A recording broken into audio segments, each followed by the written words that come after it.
Gets more cold this time of year. Sun is hidden far from here. I wonder how I might atone. It's been a year since I left home. The wind is blowing faster now. I'm searching though I don't know how. There was a time I used to know. I lost my bearings long ago. No, this time it's my imagination, my fading inspiration that dances in my mind, and it's a crime that my imagination, my own interpretation should lead me down this road, and I know where to go.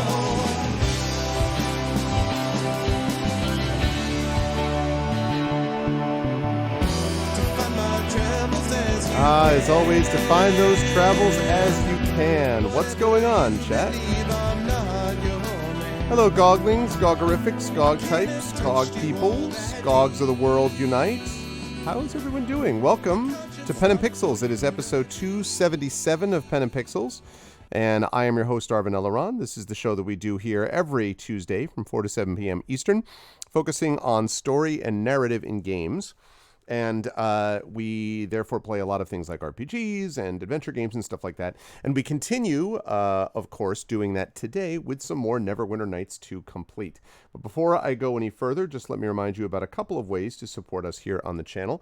If you haven't done so already, please consider subscribing to GogCom. That is always, well, follow us, first of all, on GogCom. That's always appreciated. Then consider subbing to us here as well, because you can get all those awesome custom sub badges and emotes and all that kind of stuff, DRM free, that you can use to spread the word across the Twitch community and beyond.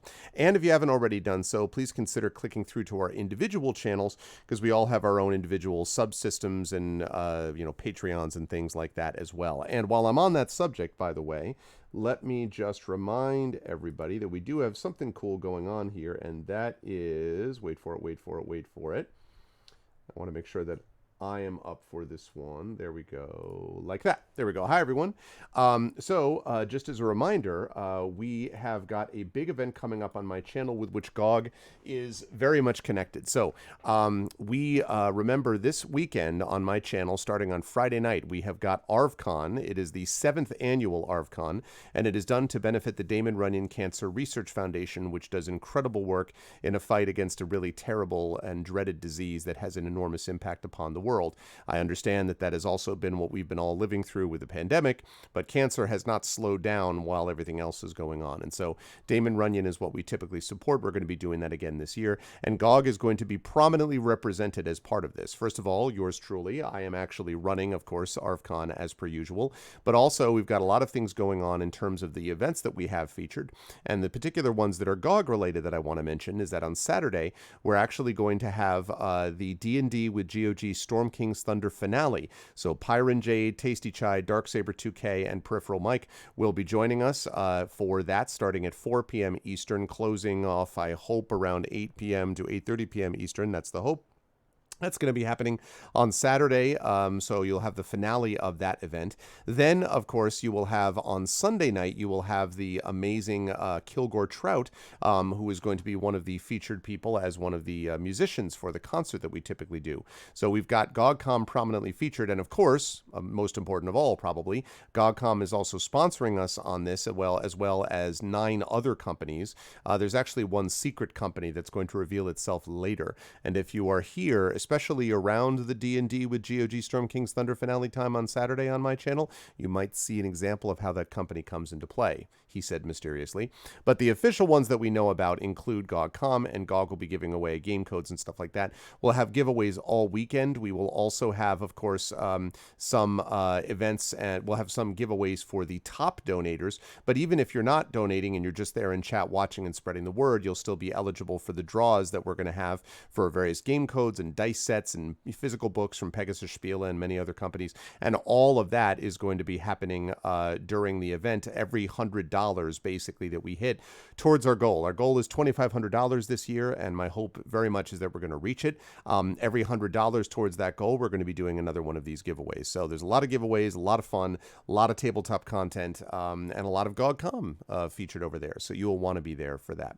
But as far as this stream is going on, we've got Neverwinter Nights 2 complete to wrap up the month of May in terms of ARFCon stuff. So sorry, in terms of GOGCOM stuff. I do hope, however, that you will be able to stop by ARFCon on my channel this weekend. As I said, a lot of GOGCOM people involved. And thank you again to GOGCOM for being one of the sponsors of this event. With that said, today on this channel and this show, we've got some Neverwinter Nights 2 complete to get to. So let us continue, shall we, with that effort. Starting, where are you? There you are now. All right, let's see what we've got. Okay. Right, on GOG Galaxy, and on Recent, and Neverwinter Nights 2 complete. Let's make it happen.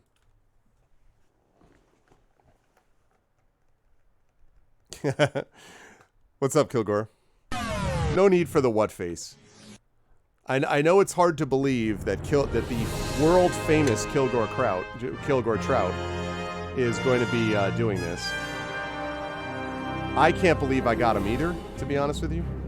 But you know, I just pulled some strings and you know, managed to make an effort, and you know, my connections made it possible. But I mean, I'm certainly as surprised as anyone else that somehow that happened. Okay, now, when we last played this game, you may remember that we have a bunch of stuff that we were trying to do, and one of those things is that I thought that we were done with the Eye Gouger layer, and yet we're not done with the Eye Gouger layer because we have to go back there because there's this stuff about bodies being raised from the dead and all this stuff, and we don't know about that, and so it's going to be interesting to see what happens when I actually explore through here. It looks like a fairly big size level. But the good news is that we are now fresh up. We are all healed and blessed and, you know, all ready to go. And hopefully that's going to make it easier for us to be able to get through this last section. At which point we can go back and then go back to Callum, tell him that we have slain Logrum Eye Gouger, and that will make things easier. So we're moving in the right direction, basically. This is going to be your first performance since last year's ARFCon. I may be a bit rusty. Why do you put performance in quotes? Whoa, God, what? What? What is going on? Ah, what? What the frickety frick is that? They're like, all right, let's try that again. That's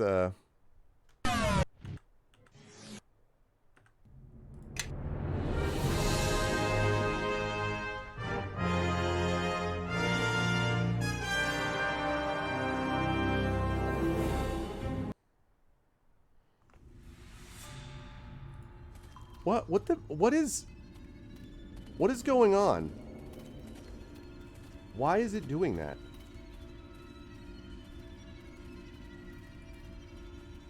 What the heck?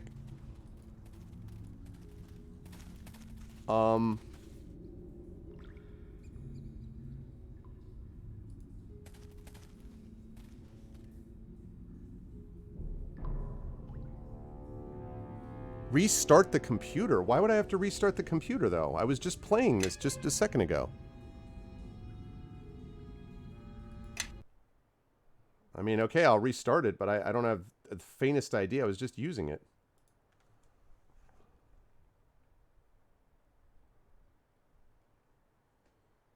I have never seen that happen before with that game, but it happened to you. All right. I will try it. That's bizarre. How bizarre. Da-na-na, da-na-na, da-na-na, da-na-na. Destination unknown as we pull in for some gas. Okay. Want to know the rest? Hey, buy the rights. How bizarre.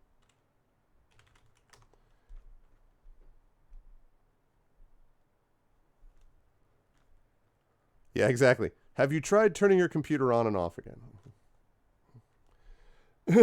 Fortunately, the gaming computer is fully on an SSD, so that makes turning things on and off again a lot faster. Fortunately, in the old days when you had to reboot and it took you a minute and a half or longer sometimes.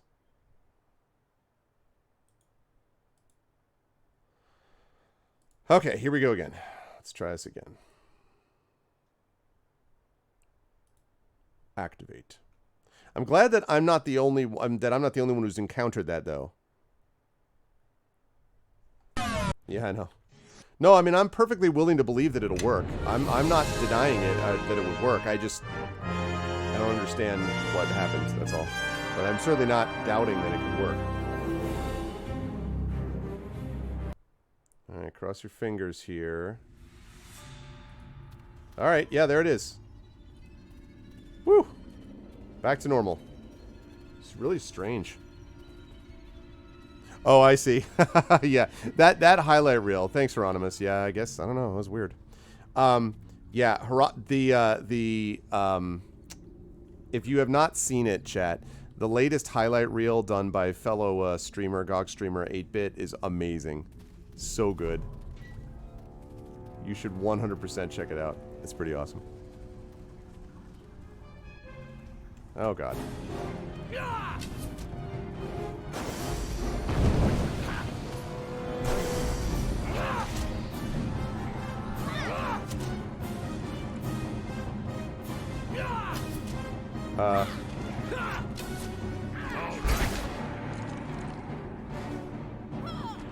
Let us attack. Nice. All right. Success.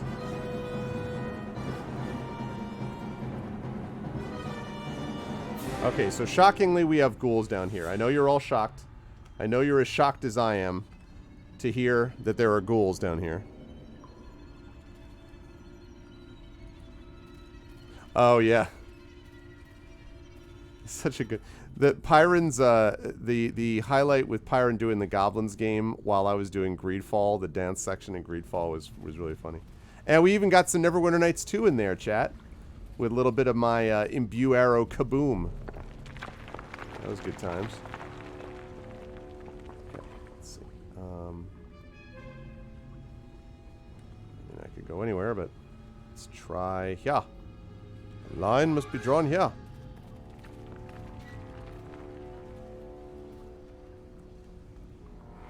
Alright, can I imbue arrow?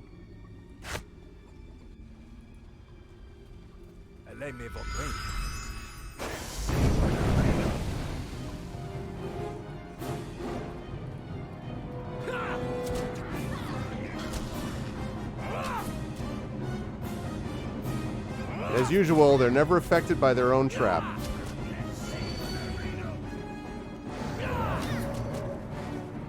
Ah, the classic turn undead. So you just sit there while we take you out.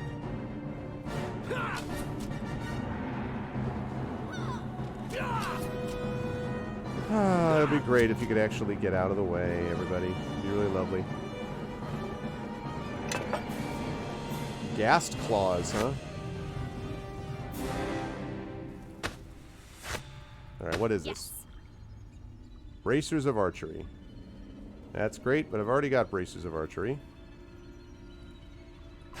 Alright. All the stuff that we're selling goes to you. Okay. Alright, and that device has been disabled. We got a door back there.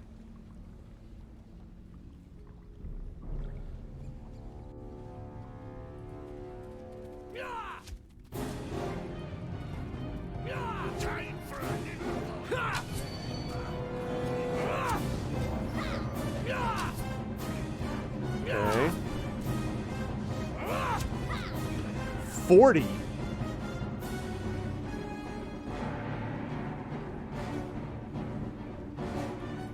Somebody did 40 points of damage back there. That was impressive. Whoever did the 40 points of damage, good work. Nice job. Excellent work. Alright, so far everyone is doing okay. What's up, Wolf Soul?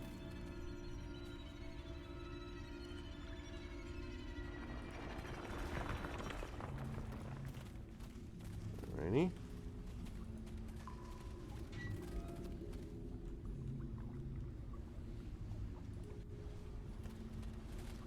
Oh, damn it.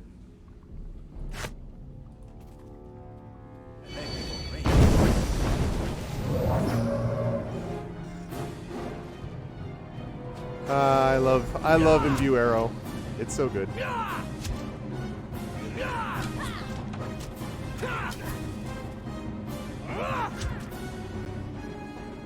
Nice.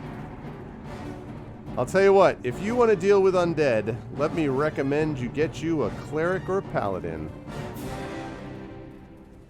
That is what you do if you want to deal properly with the undead. I bet that's trapped. Oh, also I'm going to cure you, Bruno. Is that not trapped? Hey, what's up, Axiomatic?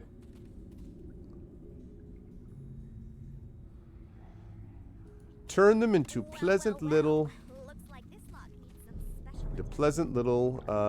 you know, no problem situations. Okay, Nishka.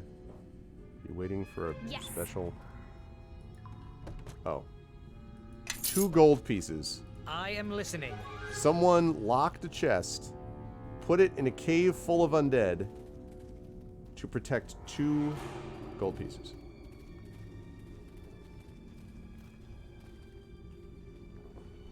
This is my how about that face, chat.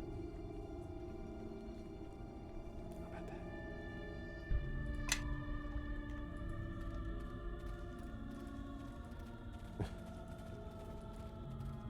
All right, let's see. So we've already been here, so that took care of this. So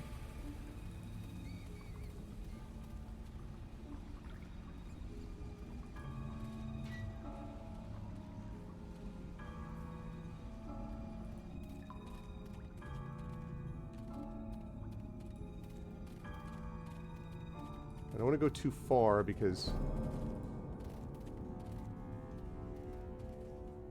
I don't want to get... I have 1 Imbue Arrow left. And I want to use it.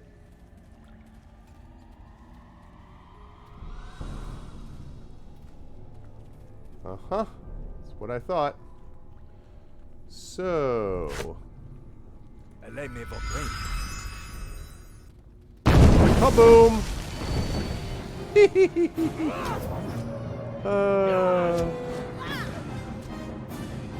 Good times.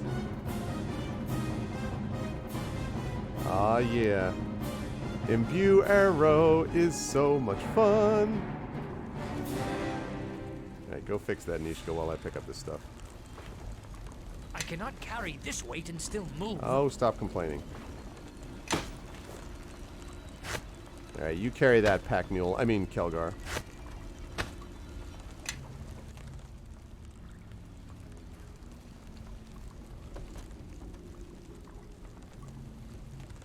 Yeah, I am the 1%. It's true. Yeah, you know, that's actually a good question. There is that, what is that game? I know Outstar played it here on GOG, years ago, that was like you play an RPG merchant, basically. And so I know there are certain things like that, that sort of do this, but in general, I mean, and I will admit, you know, I'm not necessarily even asking for a realistic economic treatment because, frankly, you know, if I wanted economic treatment, I would be an economist. I don't know. So, like, it's not even so much that, and obviously it's very boring when you have, like, the classic, a merchant only has so much gold, and so you can't sell everything to one merchant, you have to go around to, like, a bunch of different merchants. So realism is not always the thing you want, you know? But it is kind of silly, you know? Resetter, yeah, I think that's the one. I think that's right.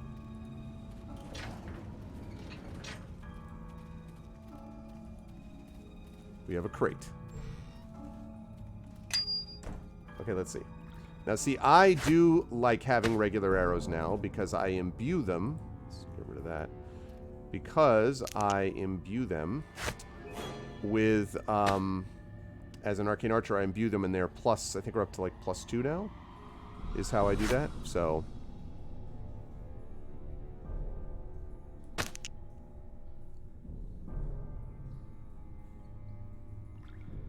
yeah, exactly. Oh, it's not available on GOG.com. Oh, interesting. And you have just a slab of meat.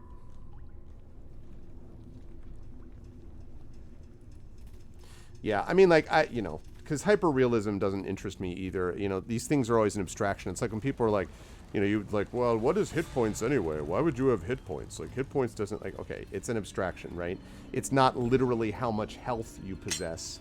It is how much health you possess, along with your ability to avoid death, right? Your ability to avoid, being hit by something which would otherwise kill you. That's the sort of heroic nature of what we're talking about here. So, okay, you've got your magic crossbow, right? Where is it? Nimble crossbow, right. Longbow +1, that's great, we're gonna sell it. And shuriken +2, shuriken +2, very nice, we're gonna sell it. So I think there's always a balance that has to be struck between realism and the actual enjoyment of the game. And by the way, that's the same thing with a fantasy. That's the same thing with literature. Nothing drives me nuts more from the literary point of view than seeing people complain about speculative fiction. They're like, this thing isn't really realistic. I don't really appreciate, like, what? How does this magic work? Like, I just like a hand wave. I'm like, it's magic. Lighten up, Francis.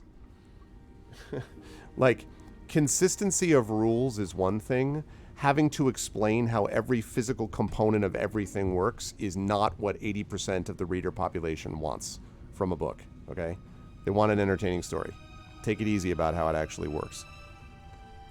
Yeah, I've had that. Oh, man, Kilgore, I've talked about this quite a bit. I find the realistic complaint is generally just is the most dull as dishwater argument. I'm playing games not just to escape from reality. Sometimes I don't want to overstate that point, but to understand the aspects of reality that I live in a different way. I look at things, I read things in a different for that reason. Part of it's escapism, but part of it's also enjoyment and something which can inspire me within my real everyday life, not by doing the exact same stuff that's in my everyday regular life. So, yeah, exactly, Thorvald. Why doesn't the bear attack you? That's ridiculous. There's no such thing as a tiefling. Why is that? Why does he have what is turn undead? There is nothing undead, actually. Just shut up. Jeez, enjoy things. Yeah, Triffid. Right, and that's the thing. So, and here's the thing. Now, when you have a movie or a story of some kind where something is presented that has the feel of realism or has the feel of I could see this happening, if you accept that, A is true, that superheroes exist and can do B, C, and D, then if I accept A, B, C, D, then that means E, F, and G, right? So once I accept the ground rules, then yes, within that context, I may want some kind of realism. But beyond that, do I think it's real? Do I care that this is the likable? I just saw the other day a movie called Unstoppable, which is this really cool Tony Scott movie about a runaway train in Pennsylvania with Denzel Washington and Rosario Dawson and Chris Pine is in it. It's a lot of fun, and it's a really fun kind of action movie. And it's one of those ones where when you accept a certain premise, then you go along with it, and then you just kind of, do I think that's exactly how derailers would or wouldn't? But no, who cares, right? It's just not something which is obviously insulting my intelligence once we accept we're all inside an action film, So yeah, exactly, Hippo. But this is how I enjoy things. Yeah, exactly. Right, Kilgore, that's a good example. Oh, that stupid cannon would never have worked. You see how it blew up? It would have blown up in his face. Like, that is so not the point. Gosh, it must be fun at parties. I am listening. And the thing is that what it does is, if you put too much of a premium on, but this is not how Earth physics work in blah, blah, blah, blah, blah, if you put too much emphasis on that sort of thing, what you end up with is a situation where a lot of writers are going to shy away from writing stuff like that because they're going to be like, I'm not going to do that. And so they end up writing stuff which is only directly to them. This is the danger with the advice, write what you know.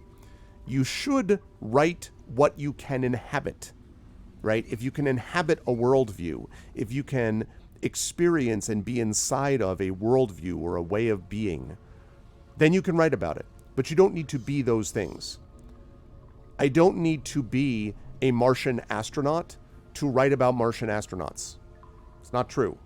I don't need to be something to write about it. But I do need to be able to inhabit it, which means that if I'm doing something about, the plight of people living in Appalachia, I need to be able to do enough research to know what it's like to inhabit the life of someone who's living in Appalachia. That doesn't mean I need to live in Appalachia to write about it. And that's, you can leave a Goodreads review on my book talking about how unrealistic they are. Vampires say, yes, that's true. Well, see, I'm with you on that. You know what's what? This is so funny. This is going a little bit off the point, but you know what's funny about that, Elias? Here's the problem with Twilight. The problem with the vampires with sparkling in the night, in the day, is that it removes the stakes. Right? All of a sudden, it becomes something where people are vaguely kind of edgy and uncomfortable with life, rather than if you expose me to the sunlight as a vampire, I die. Like I just burn up in hellfire and that's it. It removes the stakes by doing that. It makes it into kind of like, oh, you're a vampire? Ah, gee, kind of rough break, man. Instead of, oh, you're a vampire? Well, now you're dead. And so that's the real important aspect of what we're talking about here. Yeah, Ray Harryhausen, yep. Stainless steel rat.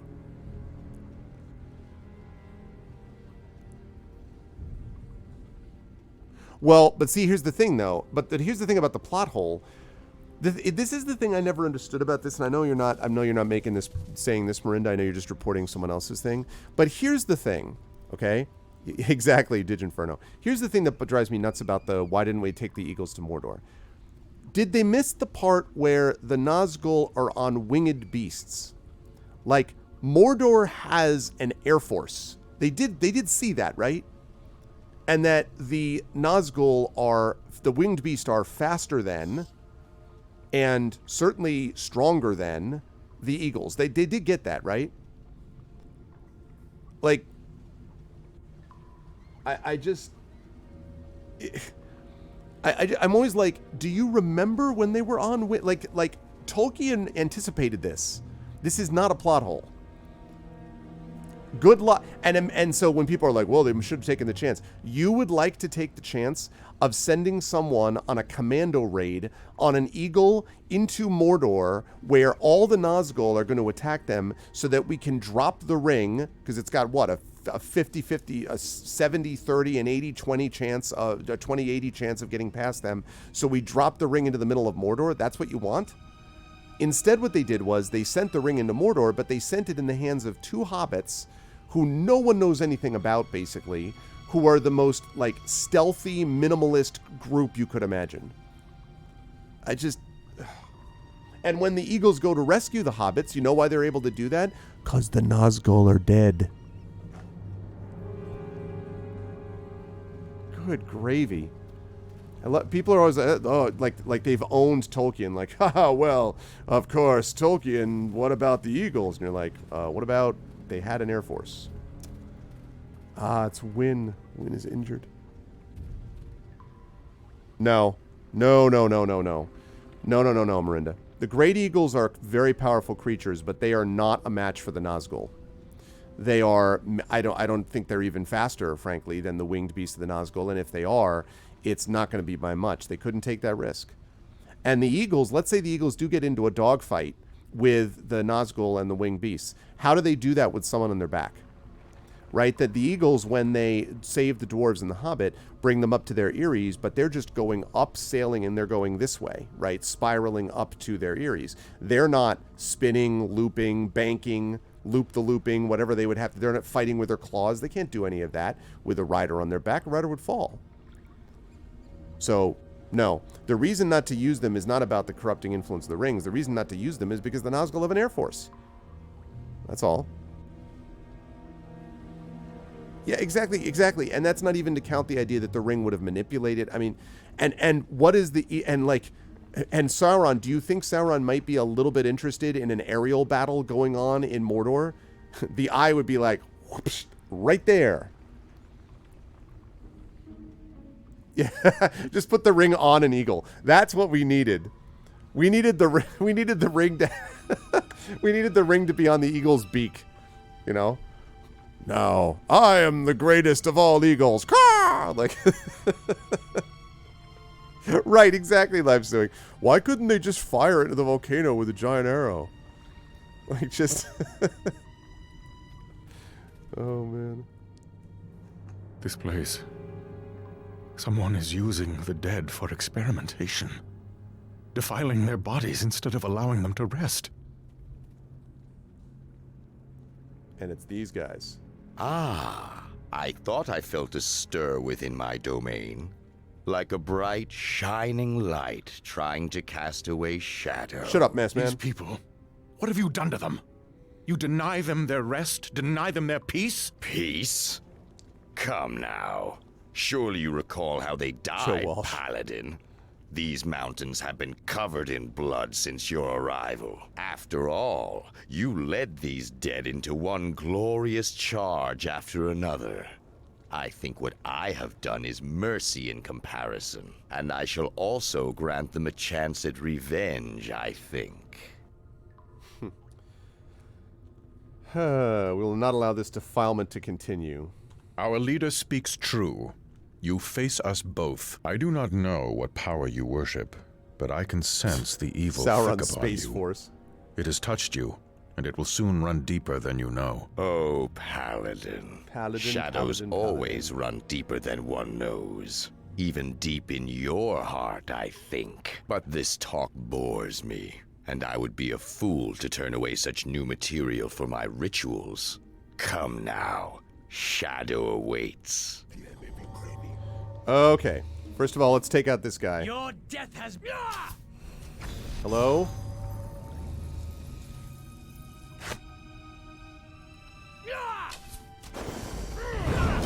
There we go. Ooh, that's bad. Get out of there, get out of there, get out of there. Nice. Kill the Shadow Priest, please. Okay, now kill this guy. And now this guy.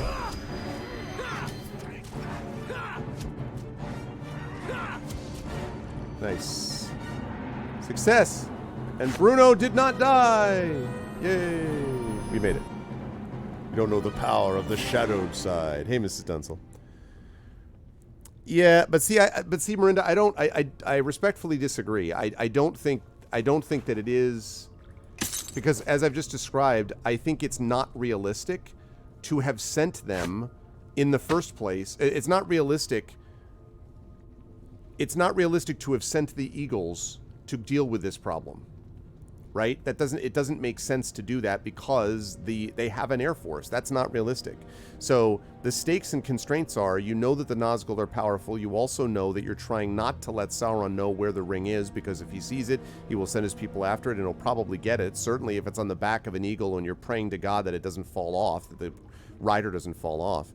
So I agree with you about knowing the stakes and constraints. That was the whole thing about the Twilight comment that I made about the sparkly vampires, but I don't think this is one of those cases. And yes, that's very, very well said, Hippo. Extremely well said. That's exactly right. I think a lot of fans think of this as, here are the constraints, now I'm going to add extra constraints. If you talk to a lot of authors about what did you intend when you said XYZ, and they'll be like, I don't know, I was just doing XYZ. Like, that's not on the original creators. It's the fans and the readers that have decided in their own minds this is how they want the world to work, which that's fine. If that's how they want the world to work, they can either A, imagine that as their own headcanon, no one's stopping them from doing that, or B, they can write their own books, you know? But what they don't get to do is to publicly sort of scream about the author's representation of their own world when it was the world that the author wanted to create. Again, unless you're dealing about something which is bad faith double dealing with the readers. And there are cases like that where you have an author who's just kind of like, suddenly, well, it turns out that magic doesn't work in certain moments when the moon is full with Venus every third Monday. You know, like with that stuff where you can tell the author has written themselves into a corner. But most of the time, this is more the disappointed expectations of the readers that they created for themselves than it is necessarily for the author. Yeah, I guess so, Miranda. But I guess in that why, I think...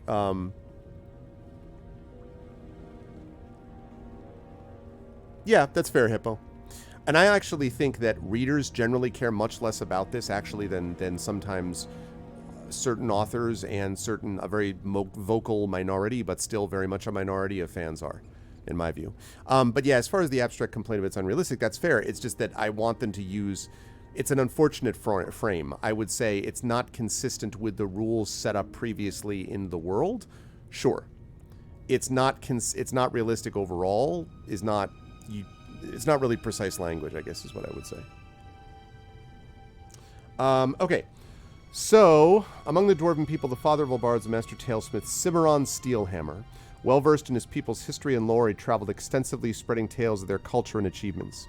Near the end of his long life, he returned one last time to his home in the Great Rift. From every lintel hung a version of this shield commissioned by his clansmen to commemorate his homecoming. That's awesome. That's really cool. +1 shield, +2 charisma. Really? Can you use this? Where the heck's your shield?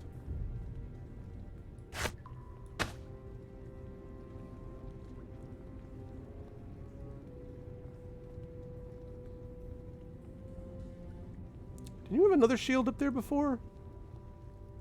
Light shield, light shield. I thought you had another... I guess not. Well, obviously I'm giving that to him, although... Yes. Yes. Although, for you, charisma is going to be more helpful, so I'm going to change that around. Follow me. Can you use that? So it reduces his AC, but it also increases his charisma, let me confirm, to 20, which is going to be really useful as a paladin. So I think it's worth the 1 AC hit for the 2 charisma bonus. And with all respect to Kelgar, bringing Kelgar from a 7 charisma to a 9... I mean, that's nice, but, like, I don't see what value that has.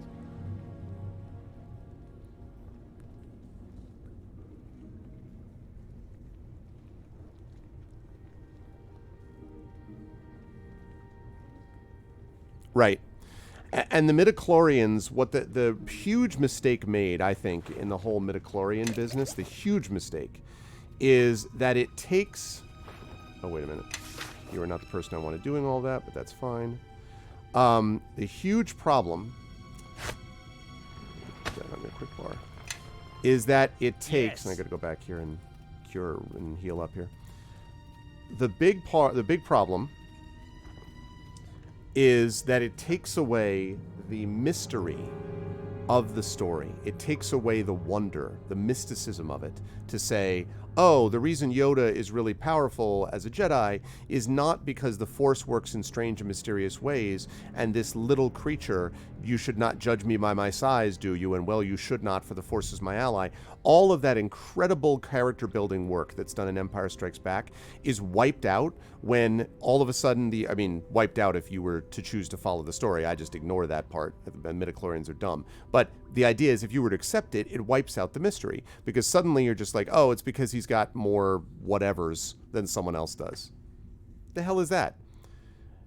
When you take away any work, I like to call it leaving the reader, or in this case the viewer, work to do. When you take that away from them, when you take away from the reader or the viewer work to do, you take away their incentive to engage with the story. This is the problem with a spoon-fed story. This is the problem with just saying, okay, you do this, and you do this, and you do this, and this is what happens. This is why games, D&D games that are railroaded don't work. Because there's no engagement with the story. Why should I bother, right? If there's no sense of not just stakes, but no sense of wonder, of mystery, of awe, right?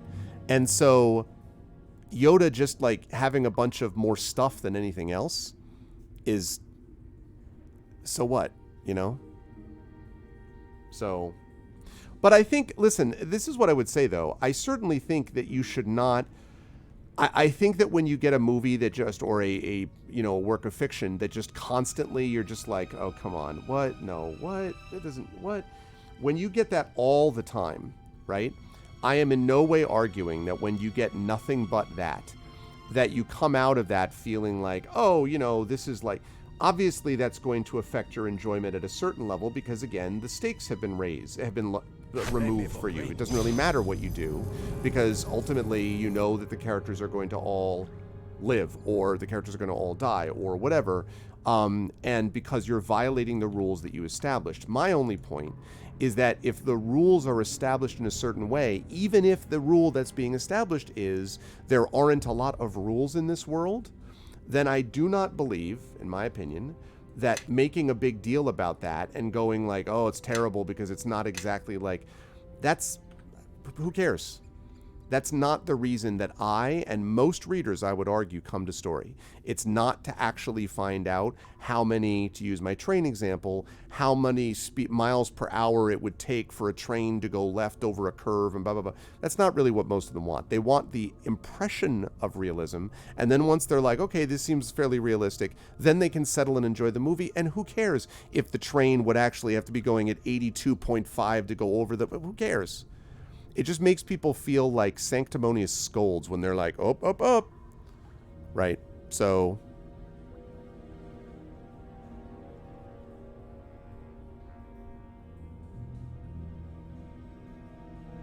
The Solasta D&D game. I don't know that I know that one, Plan 9 Tech. Instamaniac, that's funny. So. And as everyone always says, also, and also with all of that said, you should let people enjoy things that they enjoy. But I know beyond that, like even for me, do I want realism? Sure. Do I want realism so that there's consistency? Sure. I want realism to the extent that there's consistency with the world building, but I don't typically come for that. I come for the character development. I come for the emotional component, how well it's delivered. I come for the sense of humanity that's inherent in it, and that's humanity even within alien races, animals, or whatever, because these are not being written by aliens or animals. It's being written by humans for humans. So it is still about humanity. That's what I come there for. One of the things that makes Martha Wells' Murderbot series so incredible is the fact that she invests her characters, and in particular Murderbot, with this incredible sense of personhood, sensibility. And that personhood and sensibility comes through even though it's an advanced AI. And there is some scientific knowledge here, there, and everywhere. But is it possible that Murderbot could go through X amount of scan this number of items and watch this movie? Who cares? It's a really advanced AI. It's super good at killing, and it's incredibly interesting and engaging, and one of the best AI personalities maybe ever written in science fiction. So nice. I'll have to check that out, Plan 9 Tech. I'm not familiar with that. Right. And a good story, again, hopefully a good story functions with its own internal logic. And that way, basically, if you don't jerk around your readers, you're going to be in good shape. And so jerking around your readers would be the case whether you're talking about plot. Thank you, Nishka. Whether you're talking about plot or whether you're talking about world building or whether you're talking about, information, character development, or whatever the case would be. Well. Looks like this lot needs some special attention.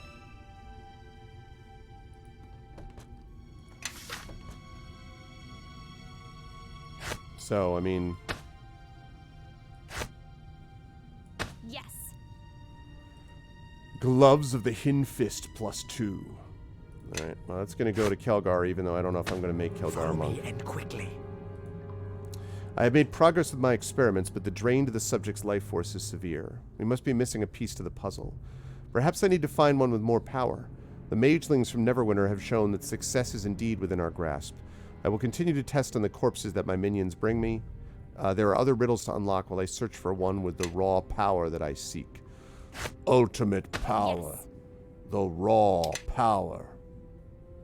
Yes.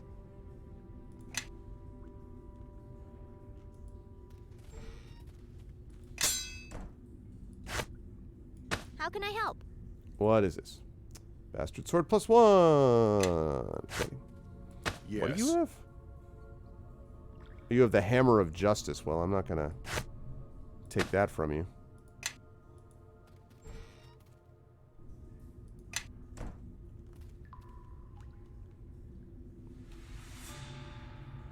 Oh, is that the transition out of here? That's useful, actually. Okay. Good. That is good to know. That will get us out of here. Listening. But not yet. We have to go back here because there's a couple of spots that we didn't explore back in this area. So we'll get that and then we'll head out. And then we finally should have some information that we can use with Callum and the rest. And that's all so we can get back to the Neverwinter. And we can finally get into the freaking district that we've been trying to get into for God knows how many sessions.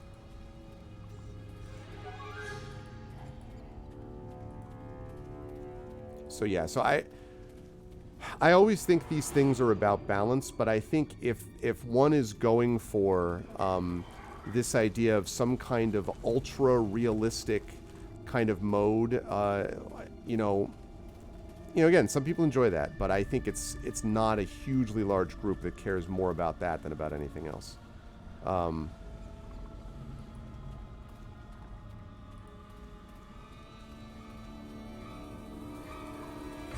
Oh, did I? Maybe I did do all this.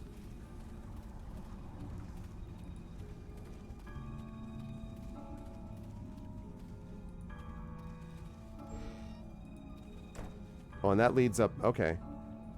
Huh. Alrighty. So, I gotta go in here. Maybe I did explore this already. This is actually not as long a level. I was worried this was going to be a super long level and it was going to, Also, side note, one of these days, chat, and I don't know when that day is, but one day there is going to be a villainous character that does not underestimate their opponent. It's going to happen. There's going to be a time where they're going to be like, no, you know what? We're not messing around. We are going to take this person out with extreme prejudice. We are not going to let them talk. We're not going to let them discuss. We're not going to let them prepare. We're not going to say something dramatic like, no one can stand... He can stand against us. He will destroy us unless we take him out right now with everything. Someday that will happen. Yeah, Glenn Cook is one of the people that, of course, is often referred to. And Glenn's a good writer. I mean, but to me, the interesting thing about Glenn's work is not how hyper-realistic he can make his fiction. It's the fact that he has interesting characters and interesting storytelling with an interesting world. And to the extent that verisimilitude makes the world more interesting, then that's fine.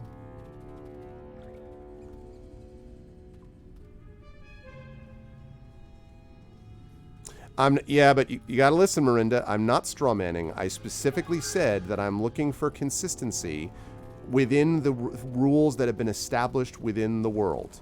I specifically said that.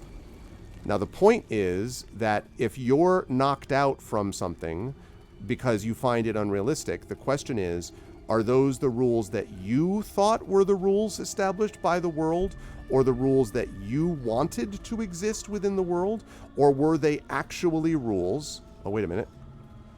Hold on a second. Yeah, see, there's...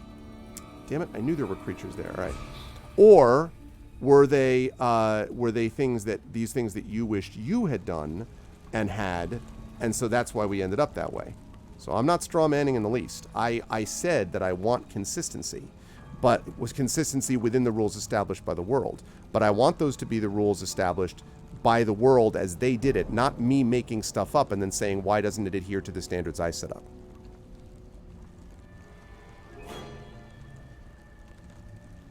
Yes, that's true, that's true. Undertale does do that, that's true.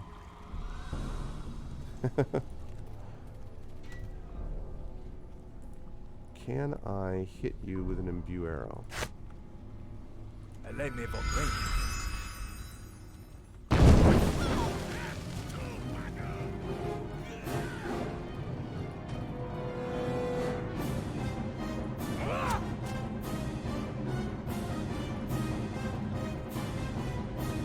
Alright, there we go. Oh, ow. Ouch.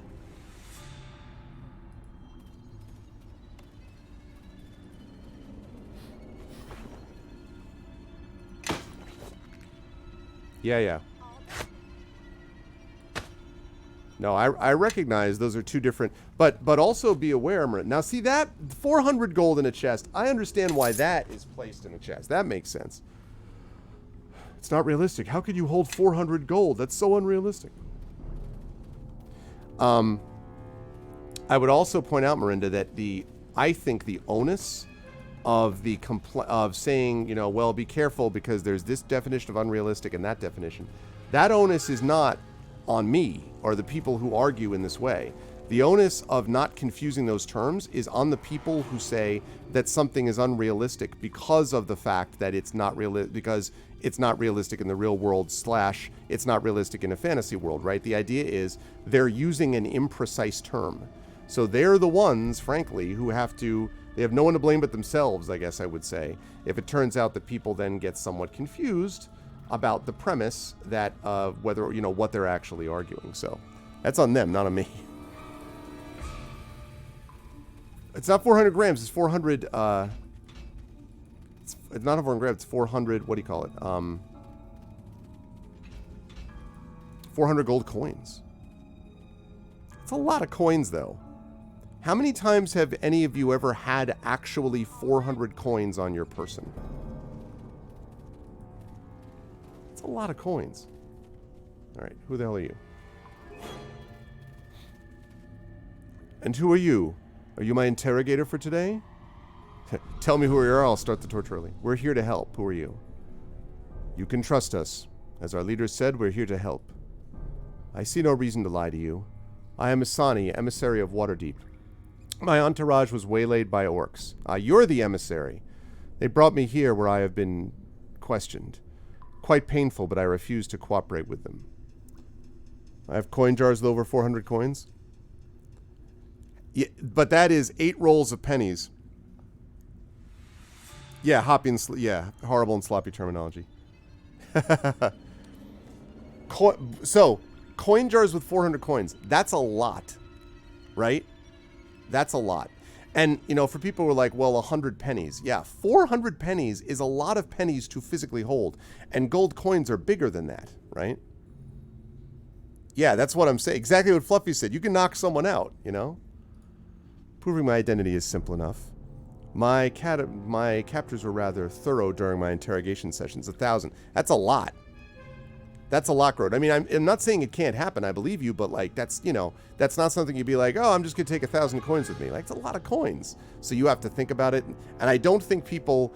I mean, it would be funny actually if they're taking the gold out of the chest and they're like handing it back to Nishka and she's like putting it in a paper roll. 1 coin, 2 coin. Like it comes in like, you know, 50 gold coin roll packs or something.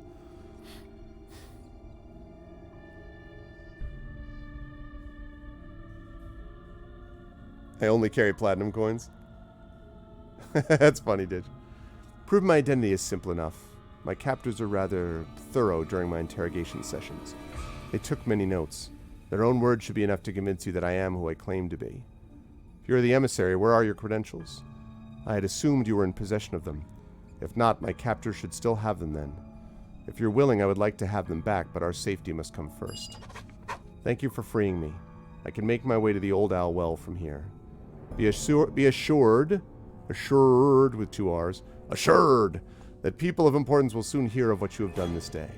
Until we meet again. I didn't dismiss you. Okay, let's see. So our journal has been updated. We found Asani of Waterdeep finally, and we slew Logram Eyegouger. See, I'm glad I went back because I needed to check this dude.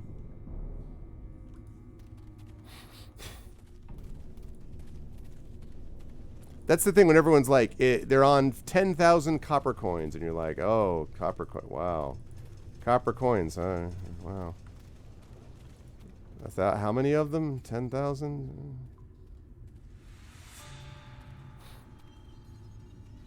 Ooh, really? Break through the plastic because of the weight. Yeah, Kappa coins. Every time I think about that coins thing, I think about my I think about my wet coin story. I'm sure I've told that on this channel. I've told it on my own channel. Have I told you all the wet coin story on here on GOG? Have I ever told that story? The wet coins.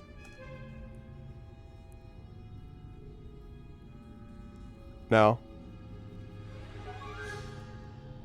Alright, well, if I've told it before to any of the rest of you, I apologize. I mean, I'm sure that I have. Oh, you haven't heard this? So, when I was working at, in between my master's degree and my PhD, I took a year off so I could try to pay down student debt. That did not happen then. It took me a lot longer. But anyway, I worked at Electronics Boutique, which they still have a few of them around called EB Games, but basically it was eventually bought out by GameStop. And it was a, computer game store that sold also console games and stuff like that. It's just like a GameStop, basically. Back in the mid-90s or so is when I did this, right? 95, I think, was the year. And so I stayed on when I went into my doctoral work. I stayed on, and I stayed on as working just as a part-time employee while I was doing my graduate work. So I'm working up, this is like 99, 2000, and I'm working in the mall, and I open up the store one day, and this kid comes in, and it's, I don't know, we open at like 10 a.m. or something, and so he comes in at like 10:30. And the kid comes in, he's 12, 13, maybe my daughter's age, somewhere around there, maybe a little younger, right around there. He's got this bag, right? He's got this bag like this of coins of all different kinds, pennies, dimes, quarters, nickels, right? And he's got a lot of them. And he puts it up on the desk. He's like, I want to order this pre-owned game, this used game. And I'm like, all right. So he puts the game up, and it's like $9.99 or something. And he's like, okay. So he starts counting out the coins. And as he's counting out the coins from this bag of mixed coins, I notice that the coins are all wet, like dripping wet. Like literally as he's putting it on the counter, there's little drips of water coming off the coins. And I'm like, where? So at some point I'm like, where did you get this? These coins. And he looks up at me with this like terrified expression. And just at that moment, this security guard from the mall walks outside. And the kid sees him. He's like, never mind. And he like puts them into his bag, like knocking a few over. And then he like practically runs out of the store. So I found out later that what had happened is that security was looking for him because this kid had been in the water fountain, in the big fountains that they have in the malls, taking out the coins that people throw in there for charity to put into a Ziploc bag. And the mall security was like, what the... It's just... I was like, what are you doing? Are you serious? Like, just... it was like, I'm like, you took it out of the really... That's what you... Okay. Quality work. Oh, man. He was a young entrepreneur. I just was like, I'm like, why? Because I couldn't figure out. I'm like, why would you carry your coin? He had like shorts with pockets, and like, he didn't look like he was 5. I mean, he was, like the young teenager, like 13, maybe he was 12, like 12, 13. Why? It was so funny. And the guard who came in later on was like, could you identify him? So I described him. And then he was like, well, do you have any complaints to register? I'm like, no. I'm like, come on, man. What am I going to be like? Yes, his putting wet coins on my counter caused me to be not maximally efficient. Like, whatever. It was so funny. They threw away the money. No, that stuff is, I used to think, honestly, that was the case. But the reality is, that money usually goes to charity. So, but the thing is, I don't know. It just seemed like such a kid thing. Like, I really want this game. How do I know how, and then comes here and I'm like, wow, dude. Wow. It was going to fulfill the kid's wish. But the thing is, it's a big fountain, and I don't know, you've seen these things, so it was way too big to just get around the edges. He apparently, the guard had said, they saw him because he was getting out of the fountain, and his feet were bare feet, so he had his sneakers on the side of the thing. So he had to wade into the middle of the fountain to get the coins out to put it in so he could buy a used game. Yeah, I'm sure he was just a kid and didn't realize. I mean, I'm sure they could, but most of them say that they're giving it to charity. Yeah, he didn't know, I'm sure. And that's the thing, when people were like, well, it's terrible, that was the only way he could get money. No. If this was a kid if I was working at a 7-Eleven and he was doing this to buy food, I would never be telling this joking about it, okay? Because it's quite possible that would be the situation that the kid needed to eat. But a kid coming in to buy a used copy of Twisted Metal or something with coins from a water fountain, from not a water fountain, from a overall mall fountain, that's a little different. That's granted. Well, it would have granted his wishes theoretically. Yeah, that was so funny. When the people came in later on, the afternoon shift, and I told them, they're like, that didn't happen. I'm like, I promise you it happened. And they were like, what? And later on, the guard was walking by again. I'm like, hey, can you tell them? It was like, oh, this is what happened. And they were like, I can't believe that happened. Yes. I'm like, yep. World gets crazier every day. Oh, whoops.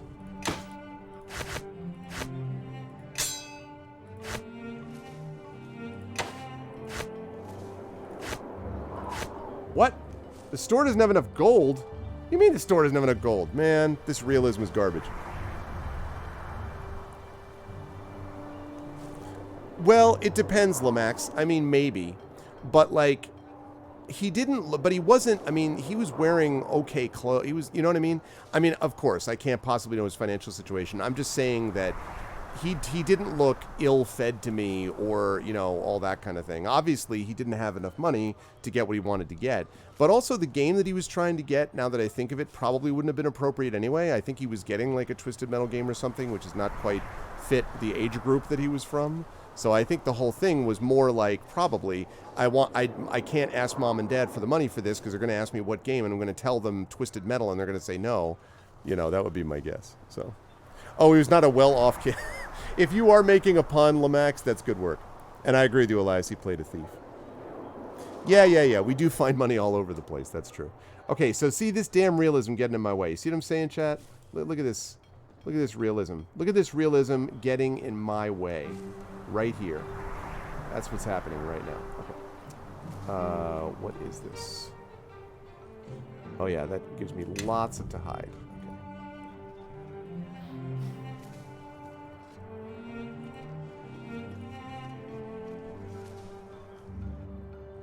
Oh yeah, the +1, and it does 1d2 constitution damage. Well, poisoned. Desert wind +1. Fire 1d6 +1. You have a longsword +2. I need at least +2. Can't even have this discussion unless I get at least a +2. Okay, you have a nimble crossbow, right?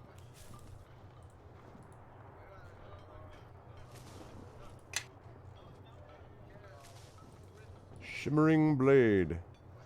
+2, parry +5. That +2 is nice. No! Follow me and quickly. Yeah, axiomatic. Yeah. Right, what Live Suing said. And that certainly was the case for me, when I went to the arcades. Although, we had to my parents, would have had to drive me down there for a while when I was younger. Later on, I could go myself, but usually it wasn't close enough, so they would have had to drive me. So that was a whole different ball game. Well, shoot. Let's get... How many bolts? Bolts +1? You don't? Where's the will of Atar? Need more +2 weapons.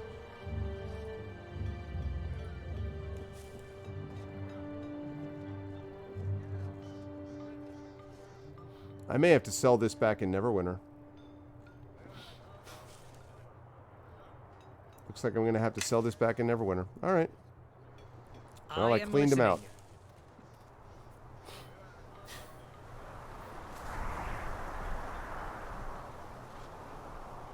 It could be. I mean, well, that's why Lamex, I mean, when the guard came back and said, do you have any extra, like, any complaints? That's why, does the store have any complaints? That's why I wasn't like, yes, nail him to the wall. That kid must suffer. I mean, like, I just was like, no, we don't have anything additional. You know, the security was looking for him because they were looking for him. But they weren't going to, like, arrest him. They'd just probably kick him out of the mall. But I, you know, certainly wasn't going to be like, yes, I demand justice. You know. But it was just so funny.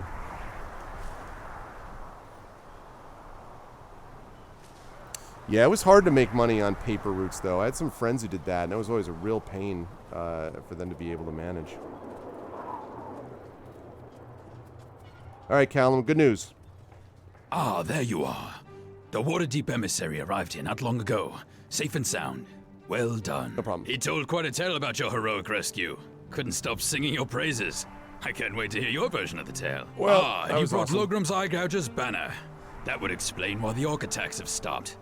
Without a chieftain, they're going to be fighting each other now. Did a woman named Catriona make it here to warn you? She did indeed. She claimed to have been part of the force attacking the orcs. She's here in the camp, Yep. along with some of her men. Yep, same life It story. was her leader I was waiting for, and I see you've brought him. Well met, Cassavir. Callum, it is good to see you're still in one piece. You two know each other? Yes, Callum serves Neverwinter. As I did for a time. I assume you were the one leading that band who was harassing the orcs. I owe you a great debt. Now that I know really, who is Trippett? leading that mercenary band, I understand why it was so difficult for us to make contact with you. You've put me in a difficult position here, Cassavir. Your leaving was sudden, and some even say disloyal to Neverwinter. Whatever troubles in, he helped us and you willingly. I cannot have you defend me in this, but I thank you for your words. No harm will come to him, I assure you. My report will read that the Grey Cloaks were able to hold off the orcs long enough for you to take Logram's head. That should make the council happy that their money was well spent, and put you in good graces with them as well. Good. And officially, Cassavir was never here. Whatever reasons you had for leaving and going on to Old Owlwell, they are your own. Aha. Let's see. You'll have us to protect you as well. I thank you, but I will do my best to ensure you are not drawn into my troubles. Rest assured that I doubt anyone looks for me still. I left Neverwinter's service, and the matter is not more complicated than that. What of my soldiers, Callum? They know Old Owlwell, and they fight as only those fighting for their homes will fight. I could certainly use them if they don't mind wearing a uniform, my friend. My Grey Cloaks could certainly learn a thing or two from them. Yeah. Of course, I'm going to have a hard time explaining to the council how I ended I up with recall another everyone 100 saying that mouths to the feed. paper route thing was And on. tough. I'm sure. Let's see. What are the emissaries supposed to escort to Neverwinter? The emissary is under my protection now. I'll send my best soldiers to escort him. You've already risked enough for him. You've done more than your share of work here. I've taken the liberty of putting together a reward for you. Consider it a gift from the council. You have my thanks for everything that you've done here. And keep an eye on Cassavir for me, will you? I hope you can help him. I Back hope to so, work too, for me. 'cause I'm not gonna use It him. was good seeing you again, Cassavir. Good luck to you. Oh, and you may want to go see your friend, Catriona, if you haven't already. I'm sure she'd like to make sure you're all right. I have to decide if I want to keep him. 1,000 gold. Okay, so now I can go back to Brelena. So the thing I have now is, ooh, look at that. Ray's Redemption. When Mulhoran's rebellious wizards opened Faerun to the invasion known as the Orkgate Wars, the avatars of the deities descended from the heavens to do battle. The avatar Ray was slain in battle, but used his dying breath to create hundreds of these great axes. Known as Ray's Redemption, each of them was dedicated to the slaying of orcs, and only with their help was the great horde forced northward. Wow, 1d12. Bonus versus evil, 1d6. +4 versus orc, +2 overall. That is a nice weapon, chat. Oh, man. That is a no-joke weapon. I have got to get Monkey Grip. If I can get monkey grip for him so that he can actually carry that and I can put a shield on him, that would be awfully slick. No, it's not a direct sequel, Factory Worker. It does make a lot of references. Agreed, Marinda, I agree. Like Gray Shade, for instance. But no, it's not a direct sequence, but there's references. So, yeah, exactly what Inquisitor said. Okay, that is really interesting. I am going to have a lot of extra stuff I'm going to have to sell when I get back there. This is nice. This is very nice. I need to get monkey grip for him. Follow me. I mean, I could also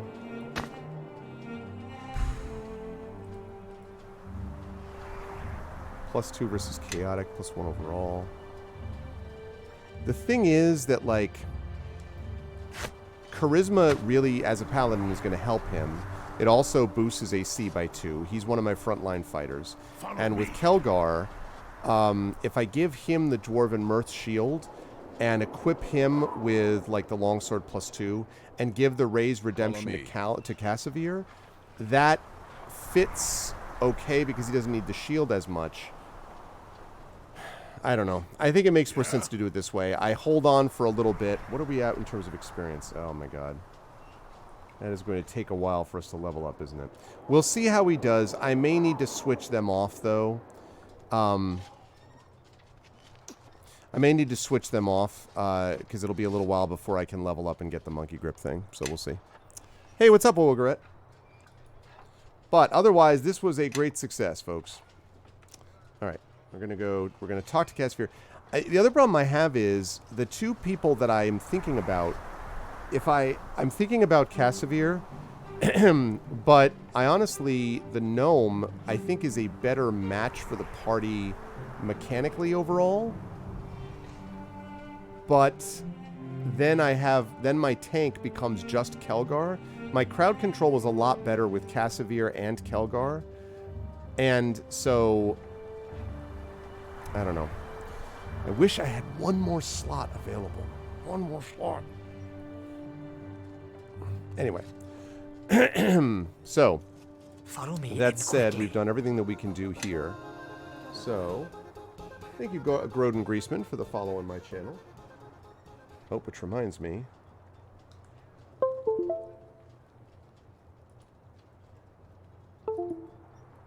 There we go.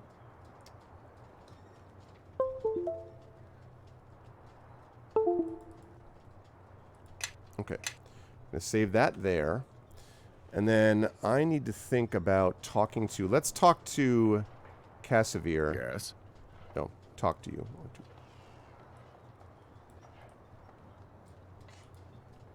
Yes. Yes? Is there something you wish of me? What were you doing in Old Elmo? Many who live in the shadow of old owl families this. have been put to the sword. I did not come with them. They have good hearts. Very well. I went there because I felt my sword could make a difference. No other reason. It seems like you could have marshaled the Neverwinter forces, gotten Calm to ally with you, and been more effective. There was a need for action. The need to set an example.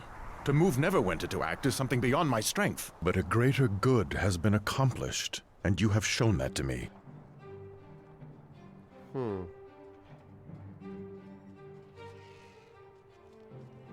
I went alone because I had to. Battling the tribes of the old Owlwell is something that must be done. It is simple, a necessary act. There is no doubt as to what must be done. No conflicts. Conflicts. There are battles that can be fought and others that cannot. It is a difficult thing to speak of. I appreciate your words and your intentions, but this is something that is difficult to share. I get Perhaps it. another Sure. time, when the words are easier to find. Sense to go. Are they easier to find? One does not always have to... I appreciate your efforts, but this battle is of a different sort. What? It is something within, and until I find the words for it, there is little that can be done. Damn it. I have other questions. Very well. I went there because but a greater good has been accomplished. I went alone. Battling there is no doubt as to what there are battles. Perhaps another time, when the words are easier to find. I appreciate your efforts. Damn it. But this battle is of a different sort. It is Okay. something... All right. I was hoping I could maybe swing him to my side, like, hey, we're doing pretty well, right? Okay, but that's fine. I'll be able to do that later. All right, time to go back to Neverwinter and finally get into the freaking district that we've been trying to get into, chat. It's freaking for the last however many hours of playing this game. Oh, wait a second, actually. Yeah, okay, I have plenty of arrows.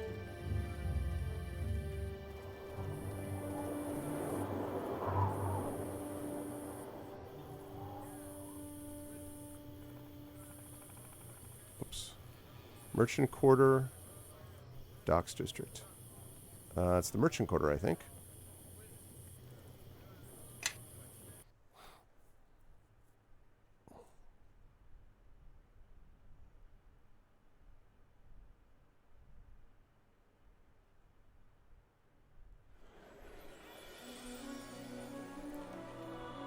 Okay.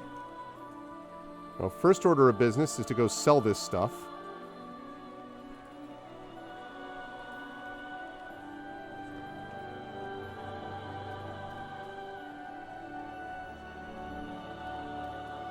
What?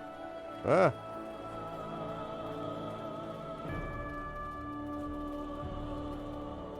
Alright, I'm gonna go find someone who's got more gold, sell this stuff, and then I get to tell people I need to tell what happened.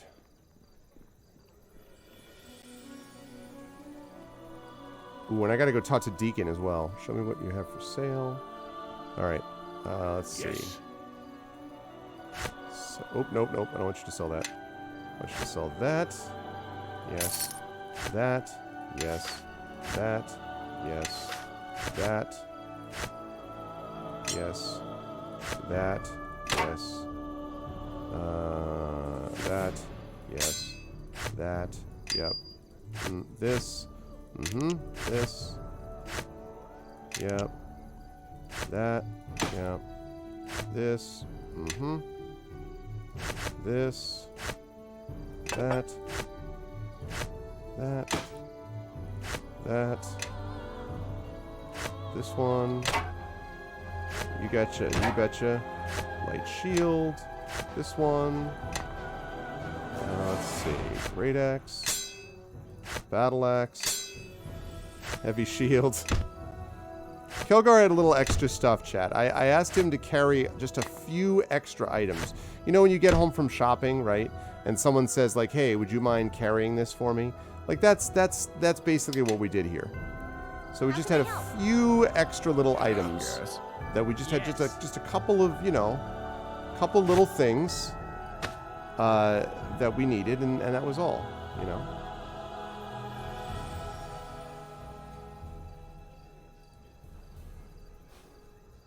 Just a bit. Just a few items. Okay, now I need you to get some stuff.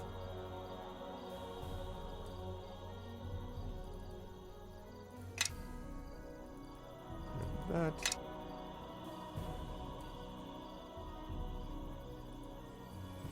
Do you have a bag of holding? You have a brooch of shielding. Neverwinter Nights 2, the search for the shopkeeper with gold. Neverwinter Nights 2, shop hard with a vengeance. Neverwinter Nights 2, the shop hardening.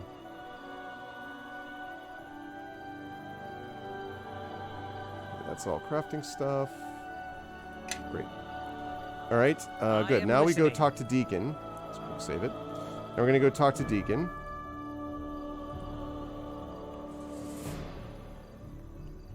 And then we go turn things in.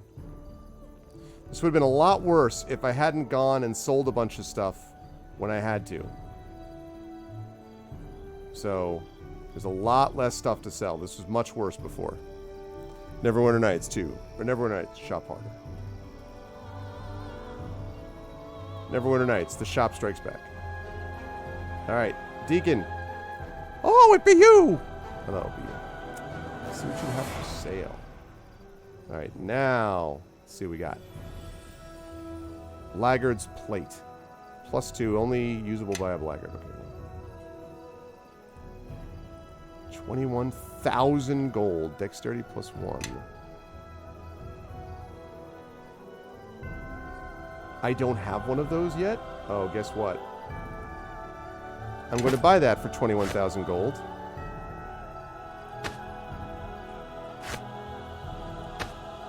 What? What? It doesn't... Oh, no. It doesn't improve... It does give me freedom of movement, but... Spell resistance. That's fine, but more fine would be if your dexterity goes up. Oh, are you kidding me? It doesn't stack.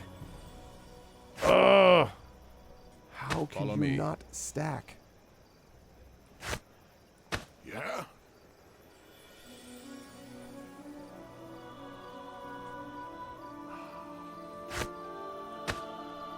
Alright, well that will help with your dexterity, which is fine, but... Man... Follow me and quickly. Oh well. Okay, now what is these? These are con +1. Ah, yes. Okay. Yes. Yes. Plate boots. Nonsense. Why get plate boots when you can get boots of striding instead? You have a con of 14. Now you have a con of 15.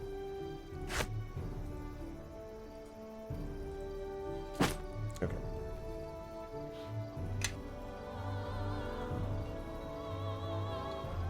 Oh, you don't have a cloak either? Oh, my dude. You have some stuff that you need to get.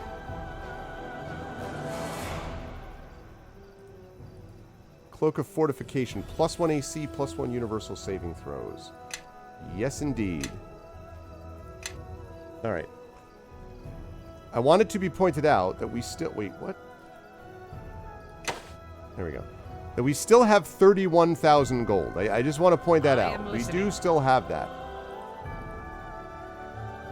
Charisma +1.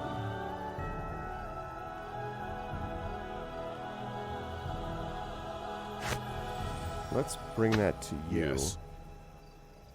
Follow me and quickly. Let's unequip it and then bring it to you. Yes.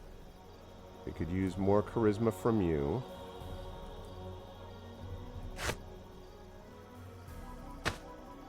Ah, shoot. Hang on a second. 1 second, chat.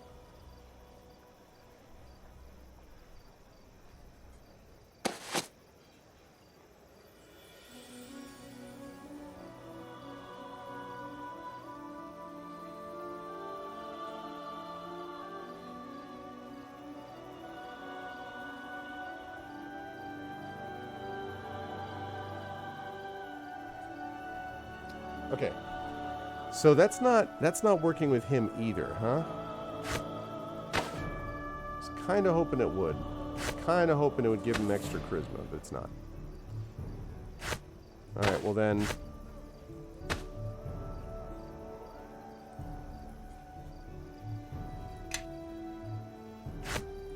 Okay, that is giving him an AC bonus. So we're going to do that. We'll leave you with the Harvest Cloak because this will improve your charisma, I think. Oh, it's not improving your charisma either. Okay. That's interesting. If it's not helping with your charisma, then what? Poison +2. I am listening. Do not like that I have to unequip and then hand Follow over me. the reason I have that extra step.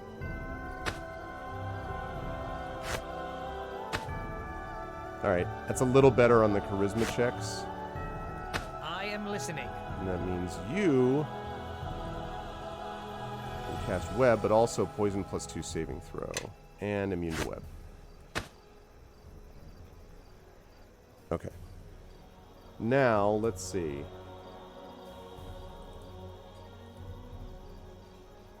Dwarven Defender. Okay, but he is not a Dwarven Defender, so that's the problem with that.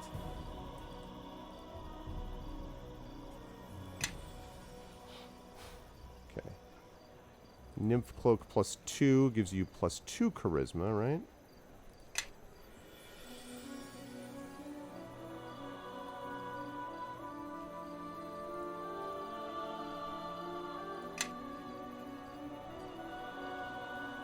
Right. What I really need from you, Deacon. Natural armor +2.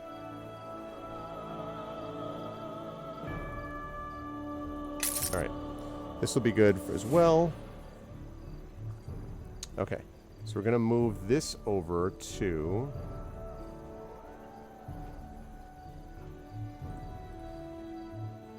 Right. That's the Can's armor. Let's see. What do you have on right now? Oh yeah, the Luck Stone, which gives saving throw improvements to everything. Cancel. Let's go over to there. You got natural armor +1. Now you got natural armor +2. Hell to the yes. Okay. Now, what about you? Do you even have... What do you have on you? You have a lucky coin? Reflex +3. I think we can do better than that. Yeah. Yeah. Much, much better. Why don't we give that to you, actually? How can I help? Yes. Yes. Yes. Okay. All right. Now, do you have a bag of holding? Do you have it? Do you have it? Okay. You don't, but you do have some thieves' tools +3. Buy all of them. Okay, good. Follow me and quickly. Lovely. All right, good. So that's set. Now we're going to summon our animal companion.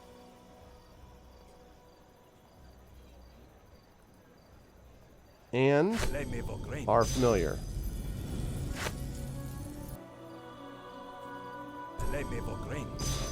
Good. All right, chat. Back into the quest we go. We have done all of our inventory management and selling.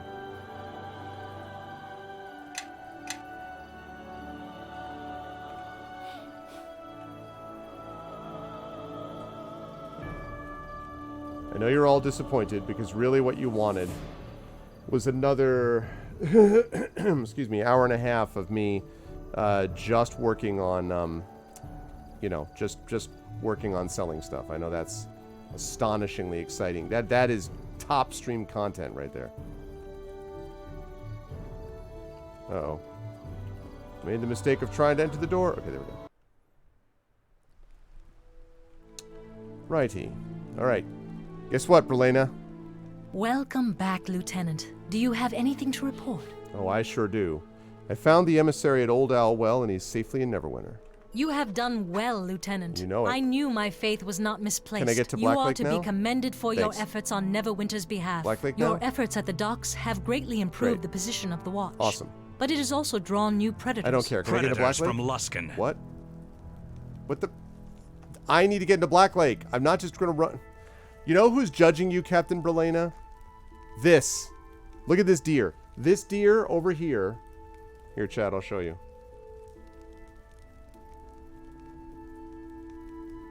Look at this, chat. Right here. This deer silently judging this captain. Because she's about to ask me, can you go solve another problem? And I'm going to be like, yo, do you have anyone who works in this city besides me? Is anyone else in this city? Can you work for me? So she does this. When she says this, I want you to know that, and I want you to think about the skeptical deer. Okay? Right?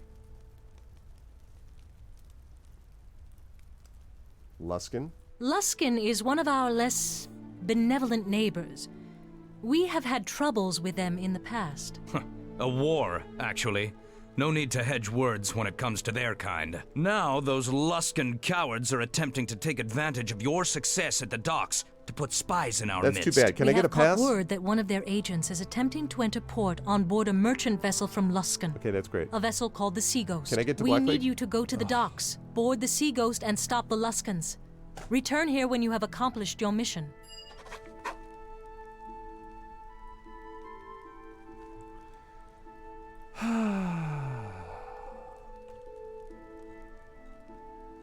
I've been working at Neverwinter all the livelong day. We need you to board the Sea Ghost. Are you behind this? You better hurry. The ship's just pulled into port. Wait too long and most of the Luskins will have slipped off the ship by the time you get there. Where can I find the ship? It's at the docks, obviously. No port anywhere else in the city. Ship's name is the Sea Ghost. You know the docks as well as I do. You'll recognize the ship. Why is Luskin trying to slip more spies in? They're Luskins, causing troubles in their blood. I wouldn't even be surprised if they were involved with the problems in Black Lake. Get down to the docks. Make sure no Luskin gets off that ship. What am I supposed to do? Don't let any of those Luskins off that ship. They can't be up to any good trying to slip in without going the proper channels first. Alright, great. Thanks for nothing. I mean, yes, sir.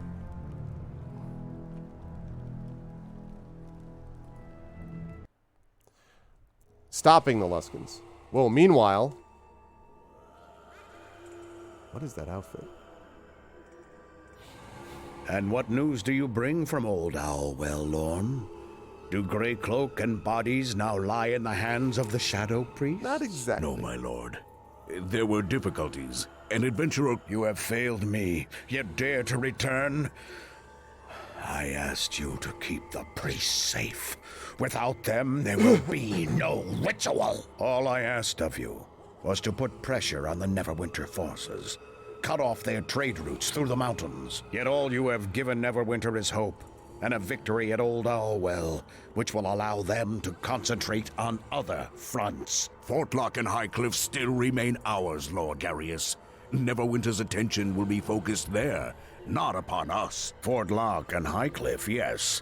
Obviously you have not heard, but our position there has become weaker, not stronger. You screwed up. And now you have come to tell me Old Owlwell has fallen, and the priests there are dead. Just kidding. Perhaps I shall allow you to be the one to tell the King of Shadows the news.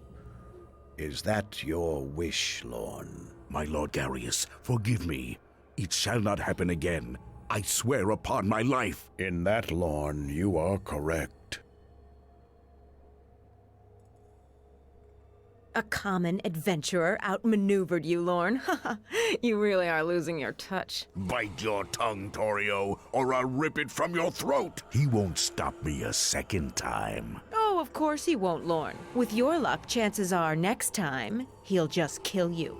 Ha ha ha ha. I'm voice acting.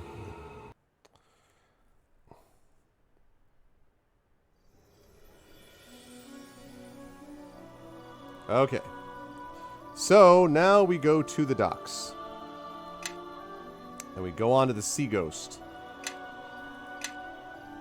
We tell those Luskins what for, and maybe then we can go to the Black Lake District.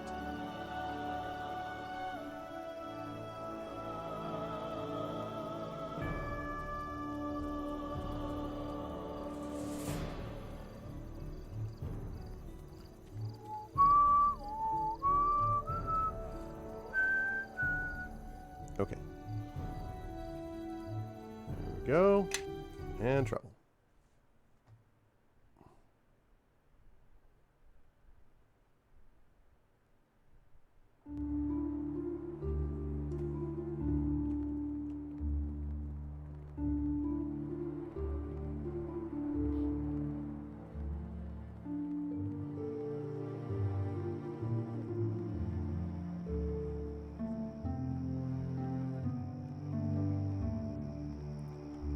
Alright. We go there and up.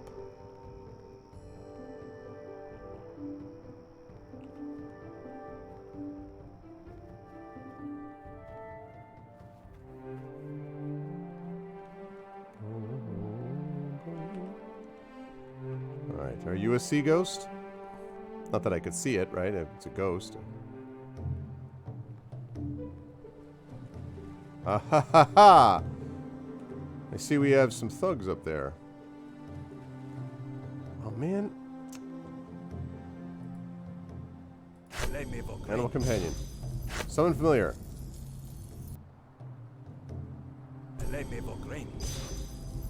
Okay. Save. And...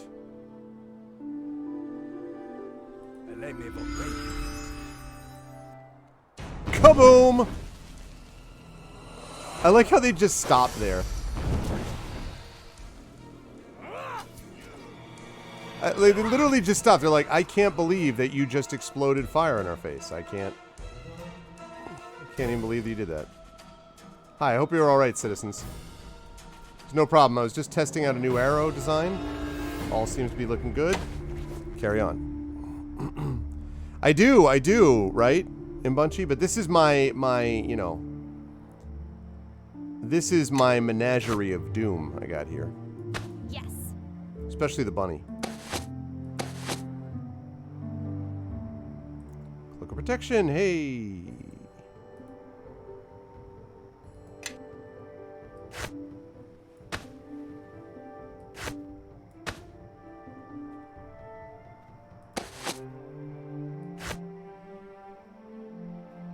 Yes.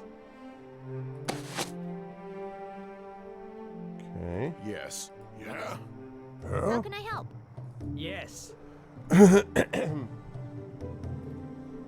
Oh, Nishka. Well, listen, Nishka, the problem is that Nishka is a legitimate rogue. Like a legit good rogue, and that's hard to pass up. I mean, with as many traps and things that you got in this game, like, not having a rogue is not so good. Alright, so I'm hoping those thugs were hanging around outside the Sea Ghost. Are you the Sea Ghost?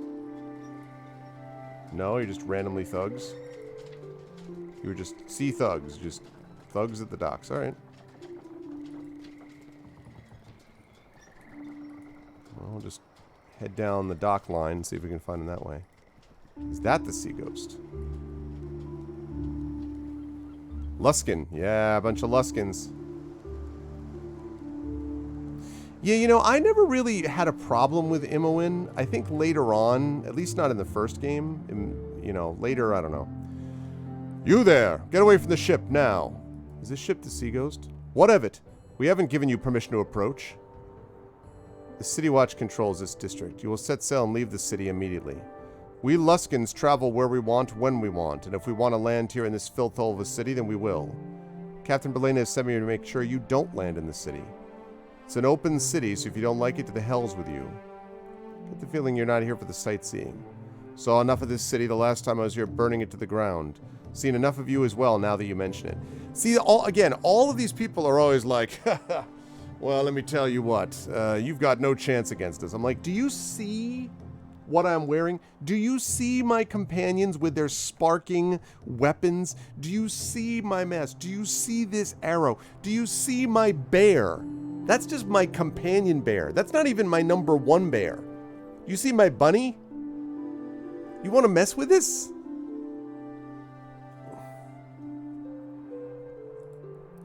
Weapons at the ready, lads. We're about to kill ourselves more Neverwinter dogs.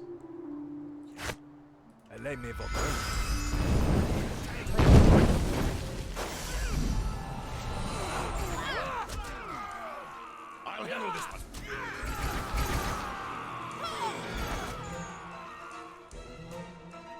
If you believe slaughtering these men will somehow protect your precious city, you're sadly mistaken. Destroy them, but mind the ship. We'll be needing it to leave this place once our business here is completed. Wow.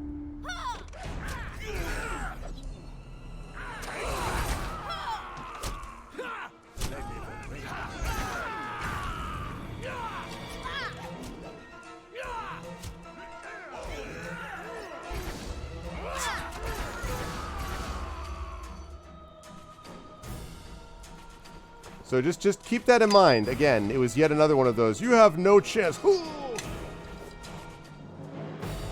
Yes. No. Yes. They have numbers on you. Can they count? Yeah, I mean, because that really is what it is, right? Like, they just look at it and are like, we have more than they do. So I guess we're going to win, right? That's how it works, right? If they have more, then we win, right? No? Yes? Yes.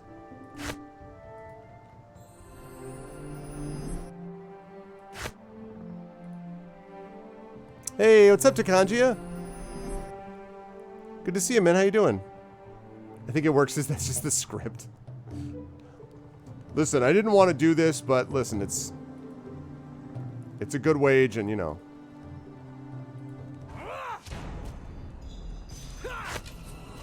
Oh, you're tryhard, are you? Give me a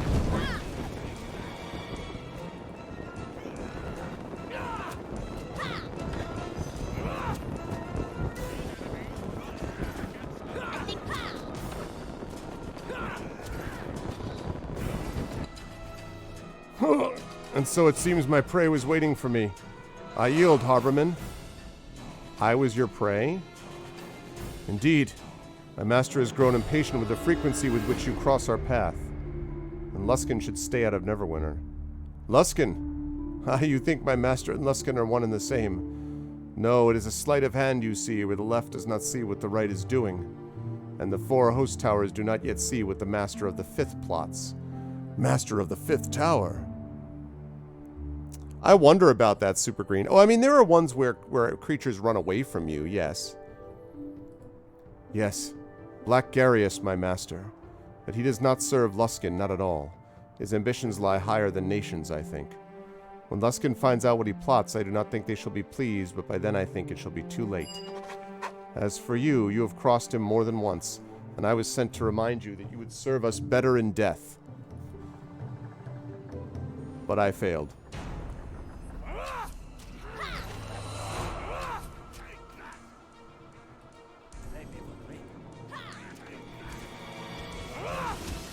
Oh, so I was supposed to kill him. Alright.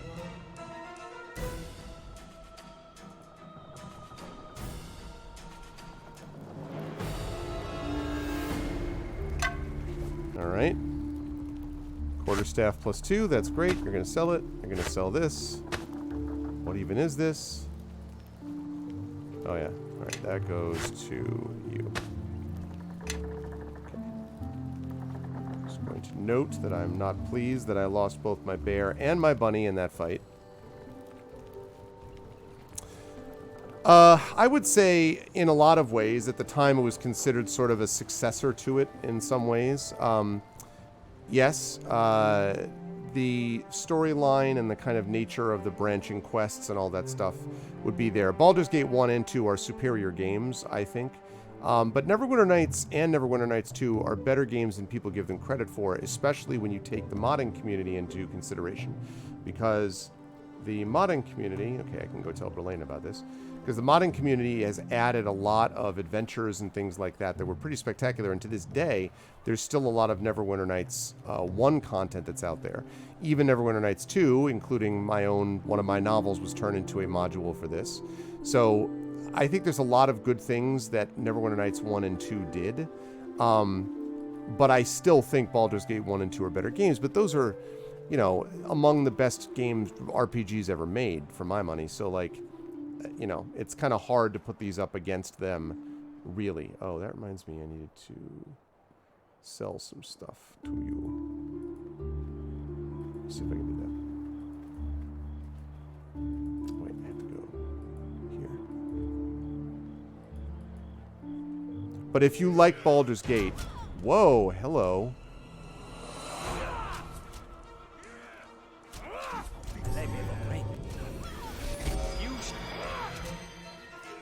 If you like Baldur's Gate, you'll like this.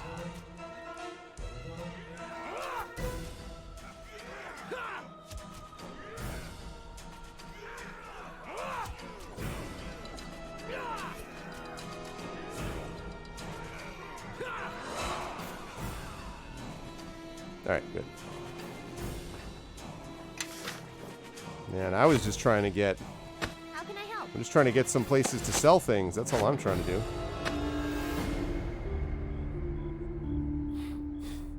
Yeah, exactly. And I have not played Mask of the Betrayer. One of the reasons that I'm playing through this is because a lot of people said playing this will make Mask of the Betrayer make a lot more sense. That's my plan. Because I've heard so many great things about Mask of the Betrayer. So...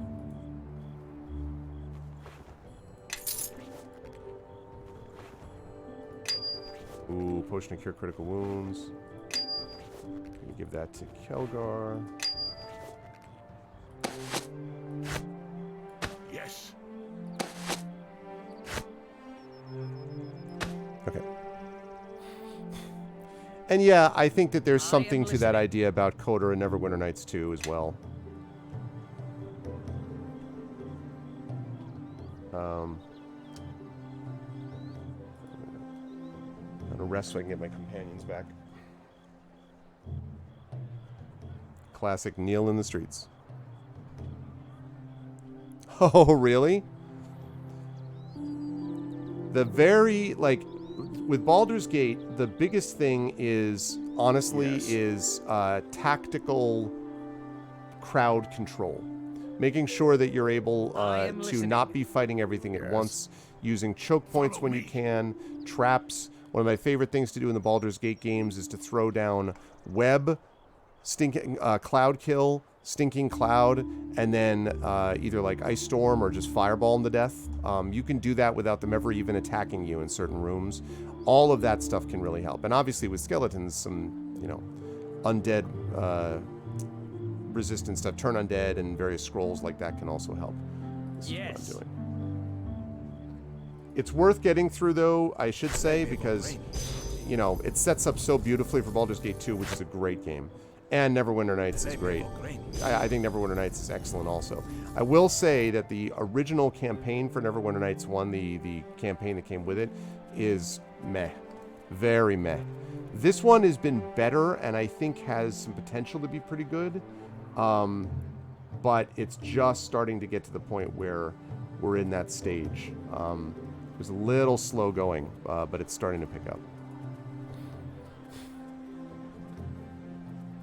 Agree on that web and the spider sword. Yeah. I like Tyranny a lot. I'm not a big Pillars of Eternity guy, although I did win and play. I did play and win one. Planescape Torment's great, but Planescape Torment's a very different kind of game, though. Very little emphasis on combat. I like the original Planescape Torment is incredible. The second one, which I've also played on this channel, was good, but not up to the level of the other ones, I don't think. Okay. Yes. Let's sell that. Sell that. Sell that. That.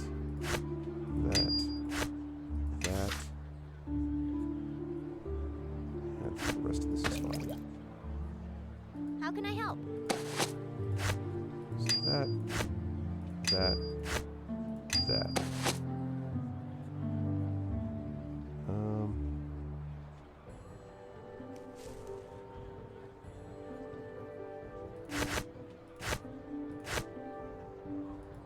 Okay, good. Yes. There we go. Yeah, that was my understanding, Dexter. Yeah, everyone's been talking about Solasta today, and I have to go check that out. I have heard the name, but I honestly don't know. I know very little about it otherwise. And part of it probably is because I generally don't play early access stuff, but if it's leaving early access, that's good to hear. And I might be interested in checking that out.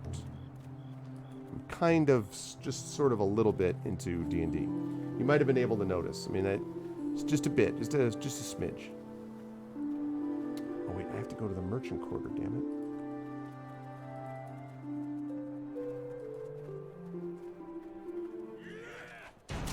Dude, what in the frickin' heck?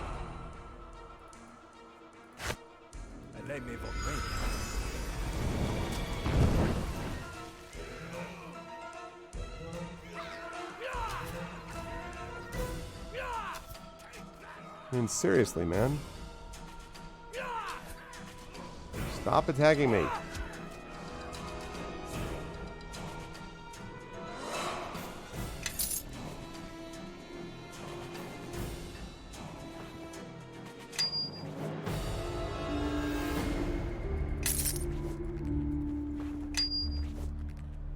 I'm just trying to get back to where I'm going.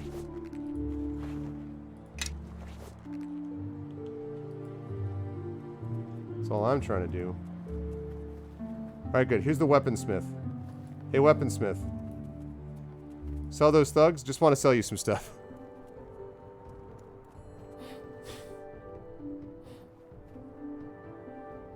Yeah, that seems fair to me. I feel like this has been fine, Wash. I feel like this has been okay.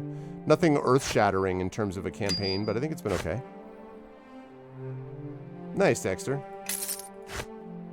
Like I said, look up in the look up that module, the third sign, in the Neverwinter Vault, and you will see one based on... I'm planning on playing that at some point, either here or over on my own channel as well, because I think that might be a fun little thing based on my first novel.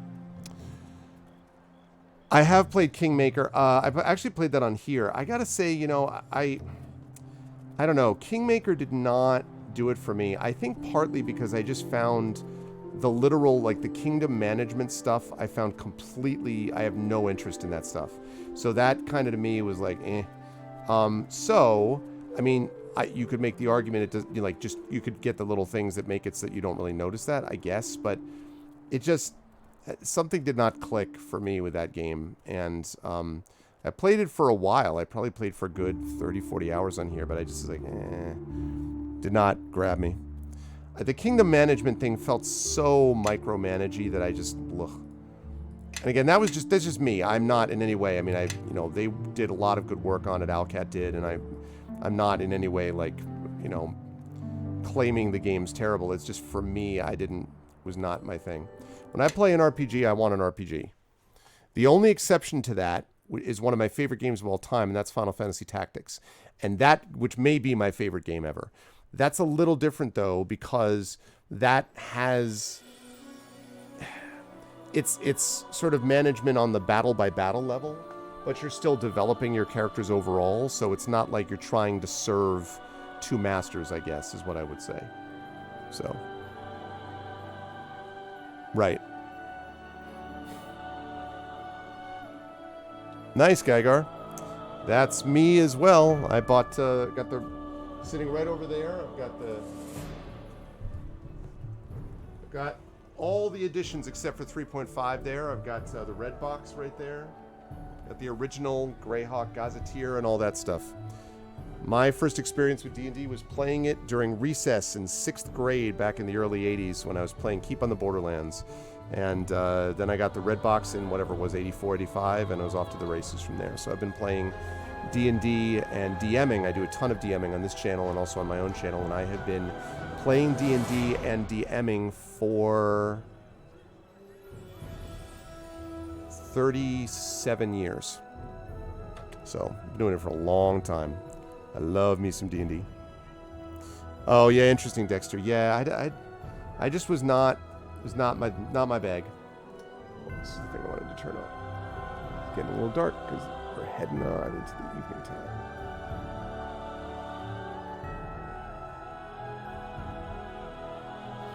I did it when I was an embryo, yes. Yep, nice. Nice, nice, nice. Still love that iconic stuff. Thank you, Romano. Yeah, if you like that sort of stuff, then definitely feel free to follow me over on the channel and follow us here in GOG. I mentioned that I have a big charity event coming up this weekend on my channel to benefit the Damon Runyon Cancer Research Foundation, and that is something which GOG.com is also supporting. And they're one of the sponsors for it, and we have a lot of people over there, including our regular campaign here, D&D with GOG Storm King's Thunder. That is going to be, that finale will be happening this coming weekend. So if you like tabletop role-playing, we have a space opera game as per Genesis on Friday. We have an Adventures in Middle-earth, based, of course, on Professor Tolkien's work. That's starting noon on Saturday. We have D&D with GOG Storm King's Thunder, the finale of that. We have... then we have Community D&D, which is some of my, not me running it, but players doing Dragon of Icespire Peak on Saturday night. Then Sunday we have a marathon session finishing up the Tyranny of Dragons campaign with Palace of the Red Pasha. That's a high-level, level 15 mini-campaign, which we'll be wrapping up.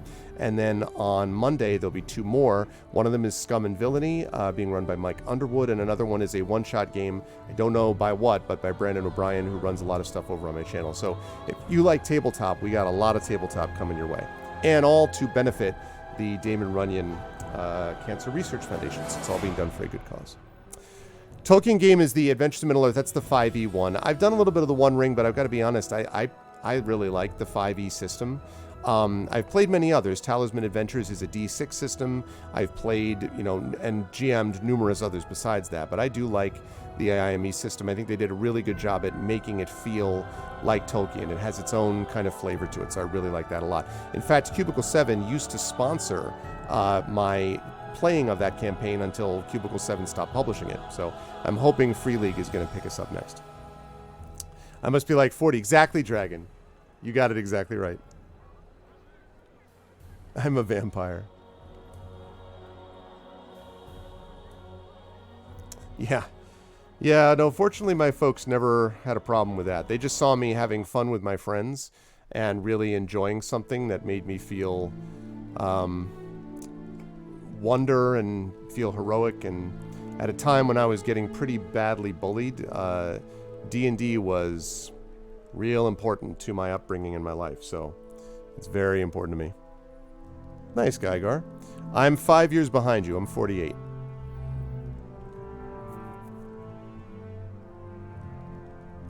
Nice. Yeah, I definitely like the travel. I also love the shadow points system, corruption. You know, the corruption system is great. Yeah, they did a lot of things really well. All right, Brelena, I did another one of your errands. We have heard of your success at the Sea Ghost. You are to be commended. Now can I go to Black Taking care Lake? of that ship did not get rid of all the Luskins, but it hurt them. And that's good enough for me. I hope that none of the Luskins escaped your notice. They tend to hold grudges. That's Here all right. you are, I tend the to hold reward for swords. your efforts. It was a dangerous mission, and you did well. The reward for my Lieutenant, mission I have is to just go. received word from the Nine. They believe assassins are in Neverwinter. Dude! And have asked for our help in dealing with them. Dude! There was some hesitation in them asking for our assistance. What? The incidents in the docks have caused questions. I am not sure they trust our ability. Yet we have the location, and I'm giving you your orders. Proceed to the merchant quarter and deal with the situation. If they pose a threat to Neverwinter, I want their presence here removed. Go now. Prepare yourself and report back here when you've dispatched this threat to Neverwinter. Dude, the reward that I actually want is to get into Black Lake. Good God. The only thing worse than Luskins. Mysterious killers. Order you to deal with them before the Nine can mount their own operation. Currently holed up in the merchant quarter. All right. What do you think about this, Cormac? Looks like you're making interesting enemies. Mora's gang was the kind of trouble we usually face. I have no idea what these assassins want with you, though. That's new territory. I have something they want. They want it badly enough to kill you for it? Must be valuable indeed. You have their location. Beyond that, there's nothing I can tell you other than their presence has drawn the interest of some powerful people. You be careful, and when you get back, maybe the captain will finally let you into Black Lake. I have something they want. I have something they want. I've come to bargain. Okay. Oh, God. All right.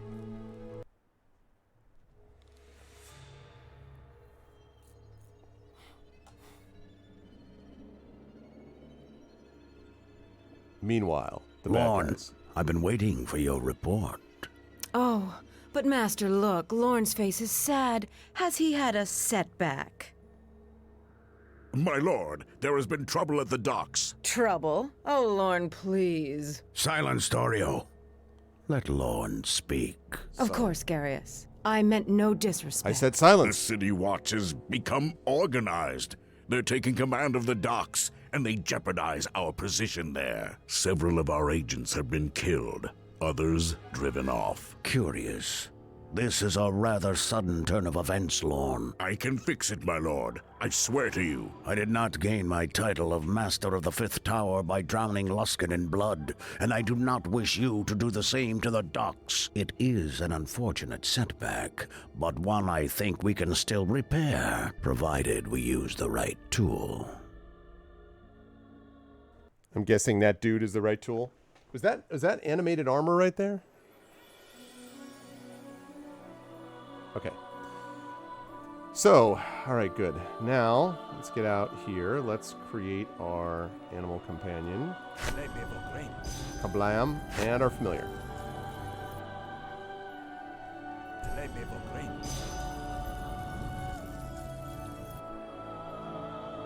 It's better than animated armor? Oh, all right. Well, I'm going to find out. What? Taganjia? What? What on earth? Okay, right. Oh yeah, that warehouse.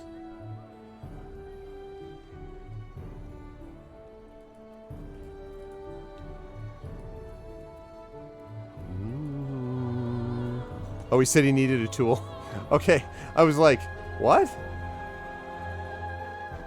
You're like, I have decided that, taken all in all, I am a tool. I was like, okay. A little harsh, but...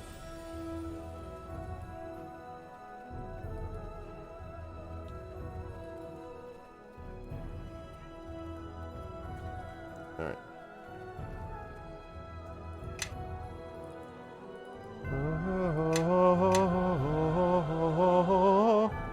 Okay. Let's get moving over there.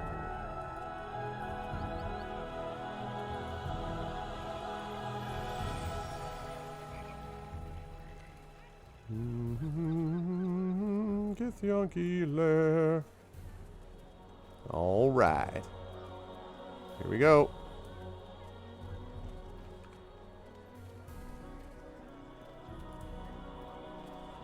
Into the mines.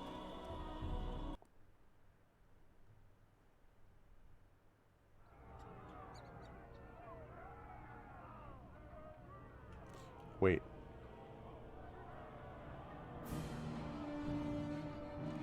Wait a minute. I don't think this is right, actually. I think I went the wrong way. It was near that warehouse. Oh, no spoilers, though. More. That's no mine, it's a tomb. Ah ha ha ha! So, you have chosen Githyanki lair. There we go. Githyanki hideout. Ooh, new music.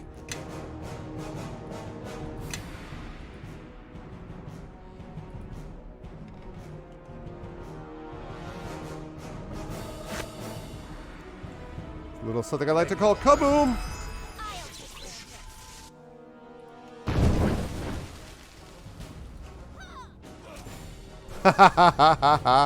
As he was going back, it's great. Ow. You were not supposed to be hitting me with fire. Nice try, jerkweed.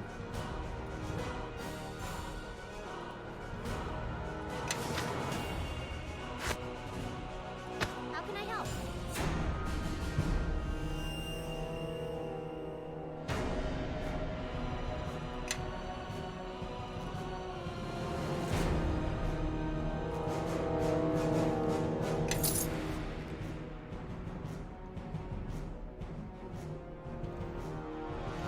He did, that's true, he did.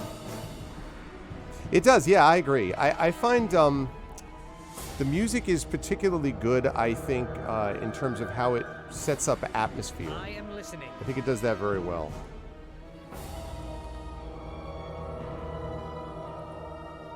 Damn it.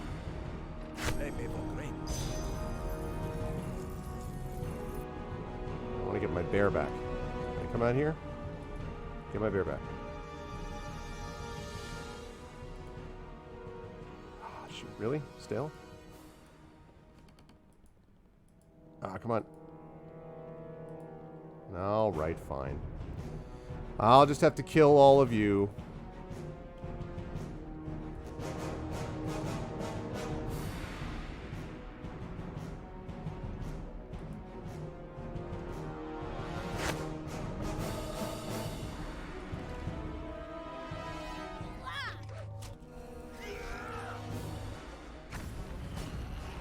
Okay. How about there?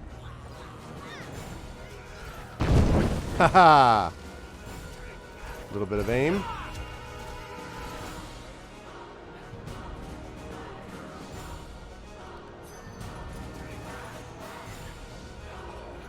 Alright, not exactly the subtle approach. Oh, hello there. Welcome to die.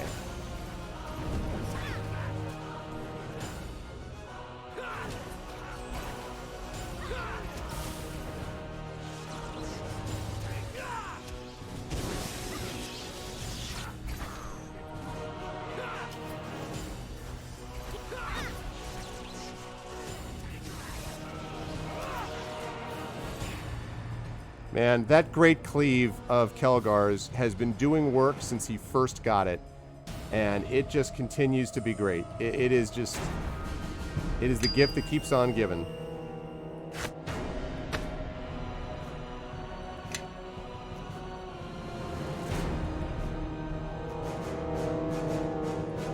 Okay, can I rest yet? Nice. Good job. That allows me to summon my animal companion again. Welcome back, Bruno. Okay. And quick save, and on we go.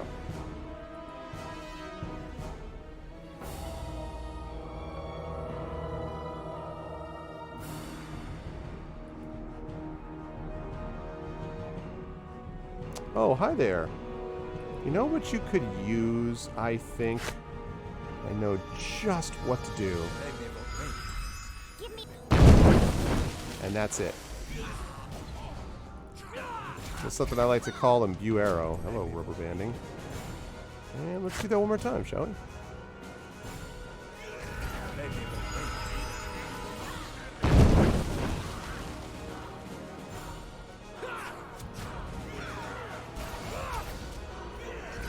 Mm-hmm.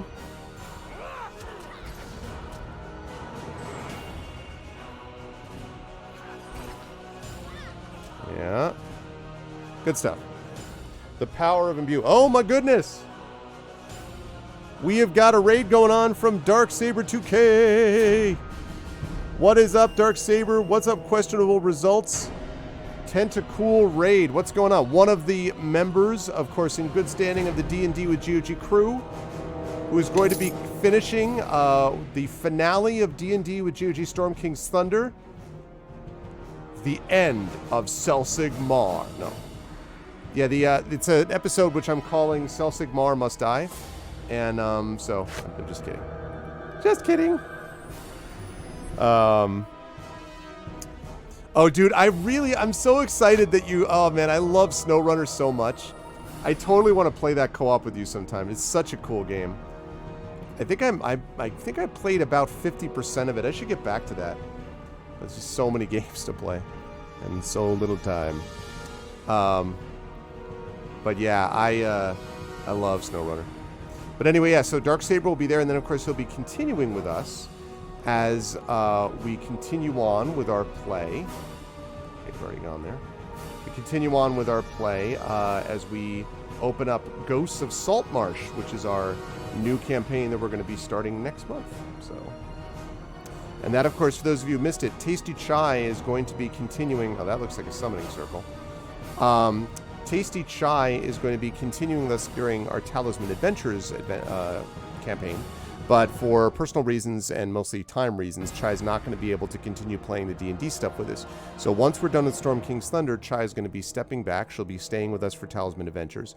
And Inanda of GOGCOM fame is going to be joining us. So your D&D crew will consist of Pyron Jade of Darksaber 2K, of Peripheral Mike, Mike Smith, formerly of GOG, and of Inanda.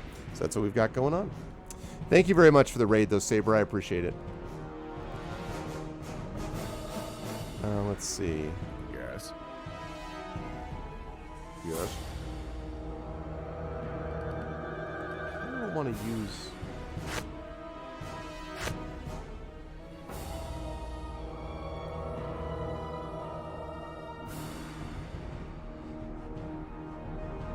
Yep.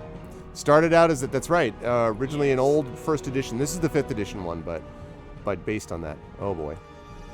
That looks not good.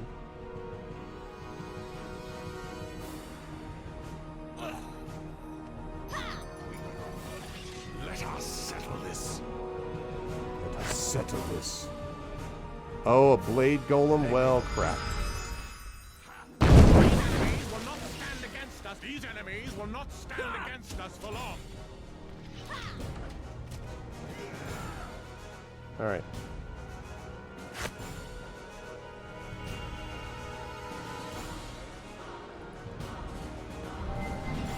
I'll handle this one.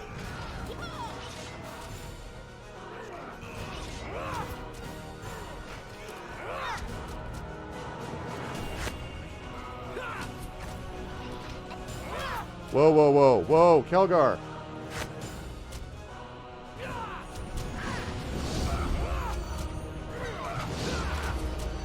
Easy. No problem. What? You coward. What the heck? Just to make sure my eyes aren't lying to me. A huge suit of armor did smash through here, attack the Githyanki and us. Then we drove it back through that portal.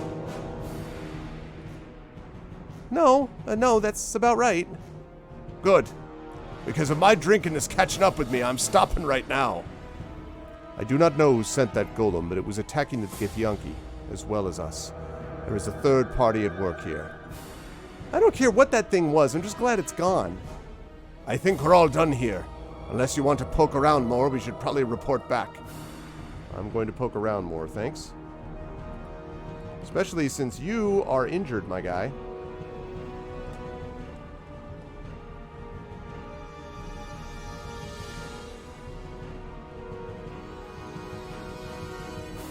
But yeah, good to see you, Saber. Thanks, man. Saber, what are your thoughts about the upcoming challenge? Whoops. Whoopsie! Should have probably checked to see for traps first. Your thoughts about the upcoming challenge, Saber. Do you feel confident that you will take down the blue dragon? Will you defeat Imrith?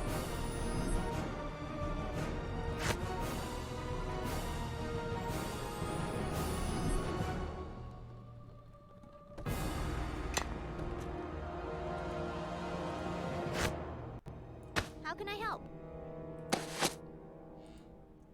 Wand of Sleep. Okay. And you can use that. Good. As long as it doesn't rely on the team's questionable stealth ability. Also, hi, Lone Wolf. Yeah, that's, Yes. Whew. Stealth. I think it, yeah, I think it really is, maybe the more direct approach.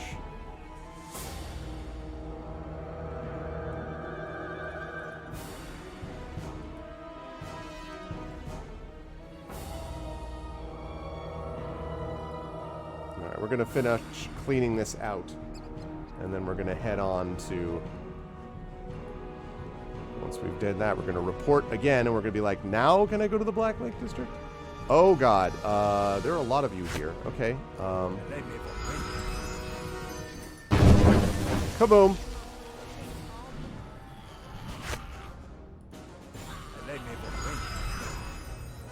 Just hold them there.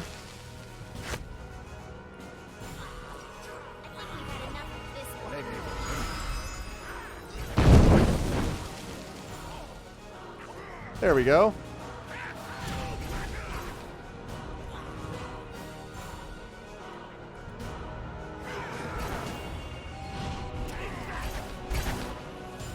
$62 damage. Whoa! Hey, hey, hey, hey!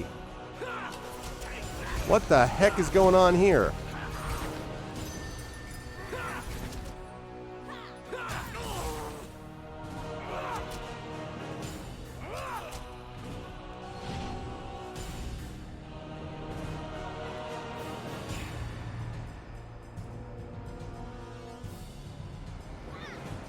Oh God, Nishka, what are you doing?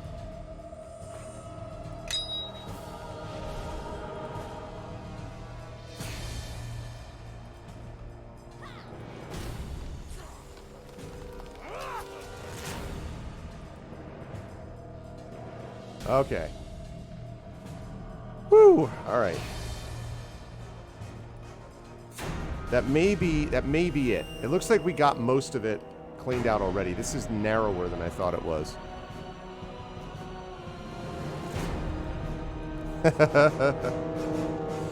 Well, this is the moment where Celsic secretly reveals that he's been working all along. He's just like,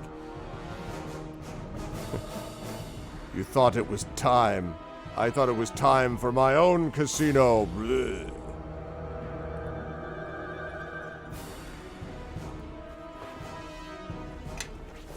okay, good.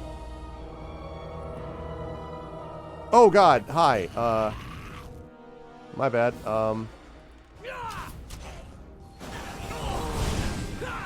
Okay, that was bad. This was bad.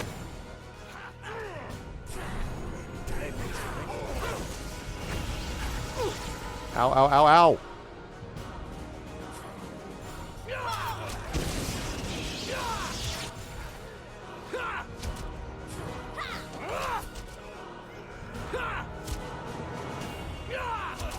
Nice. I thought I'd explored that room already. I clearly had not.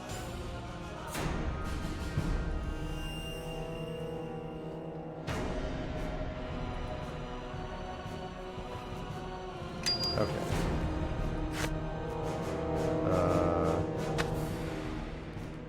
Yeah.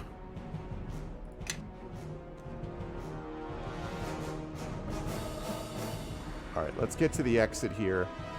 And then we are going to...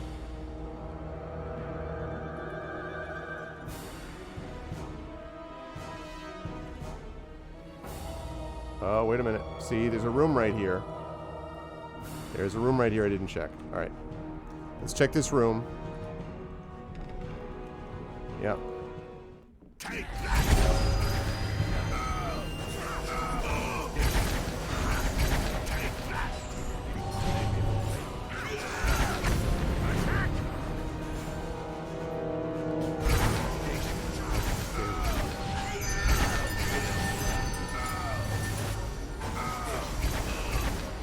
This may be a problem.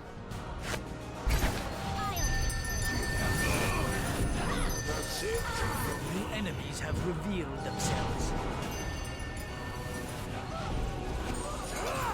This is definitely not how to do this fight. That's it for me. Sorry.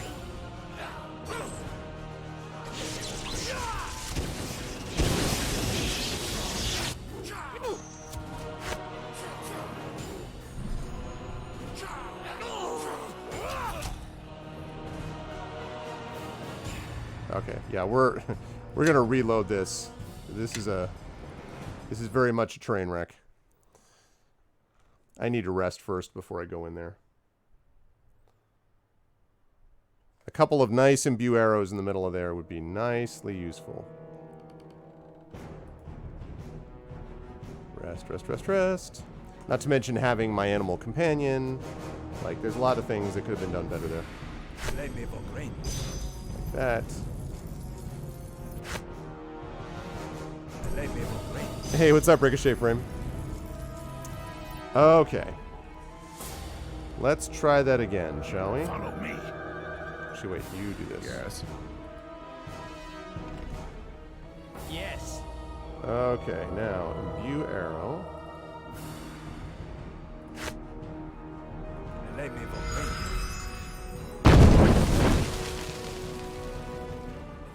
I hate that. If it's in there, it's in there. Come on, man. They're just like, oh, let's spawn it now. I'm like, come on, man.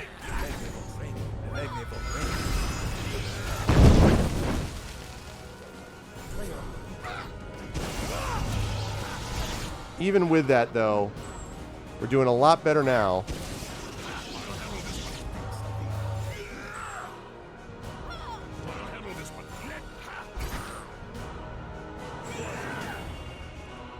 There you go. Even with that little error, it still didn't matter. You're just sitting in this what? All right, everyone cram into that room and just wait there. Some dude's going to come along at some point.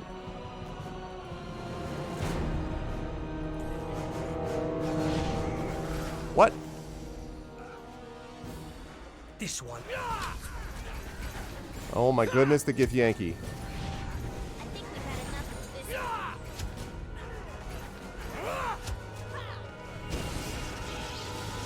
Okay.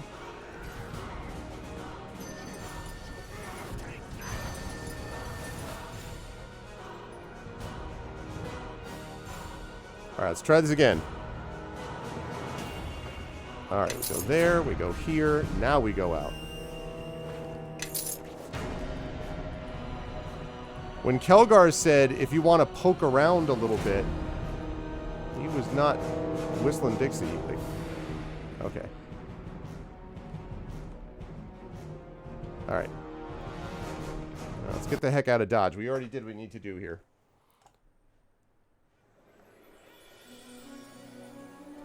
Okay.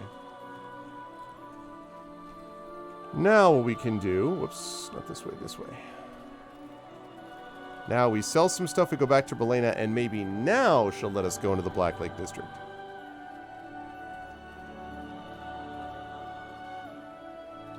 I've seriously been their errand boy for pretty much their entire time I've been in Neverwinter almost. All right, good job. Now, my tailor needs some help with my vest. If you could please... I need something in the way of an omelet. Can you help me with... This guy must cringe every time he sees us running at him because it's like he knows he's going to end up spending a fortune to get all of our crap. He's just like, oh, yes, so wonderful to see you. I'm happy to buy your 75 light shields. Yes, please let me take that off your hands.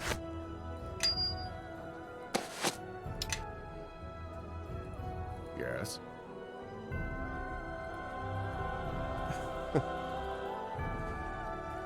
It's like you could almost imagine Lydia from Skyrim, right? I am sworn to pay for your burdens. Oh man.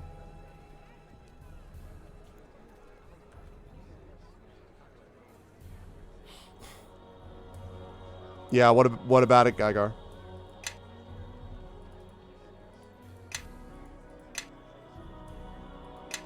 Okay. So now, right, City Watch? Okay, good. So yes, so now we're going to go to the City Watch, turn this into Berlin and be like, hey, we've basically eliminated Neverwinter's enemy. We have made you into a city. All right? We've done it.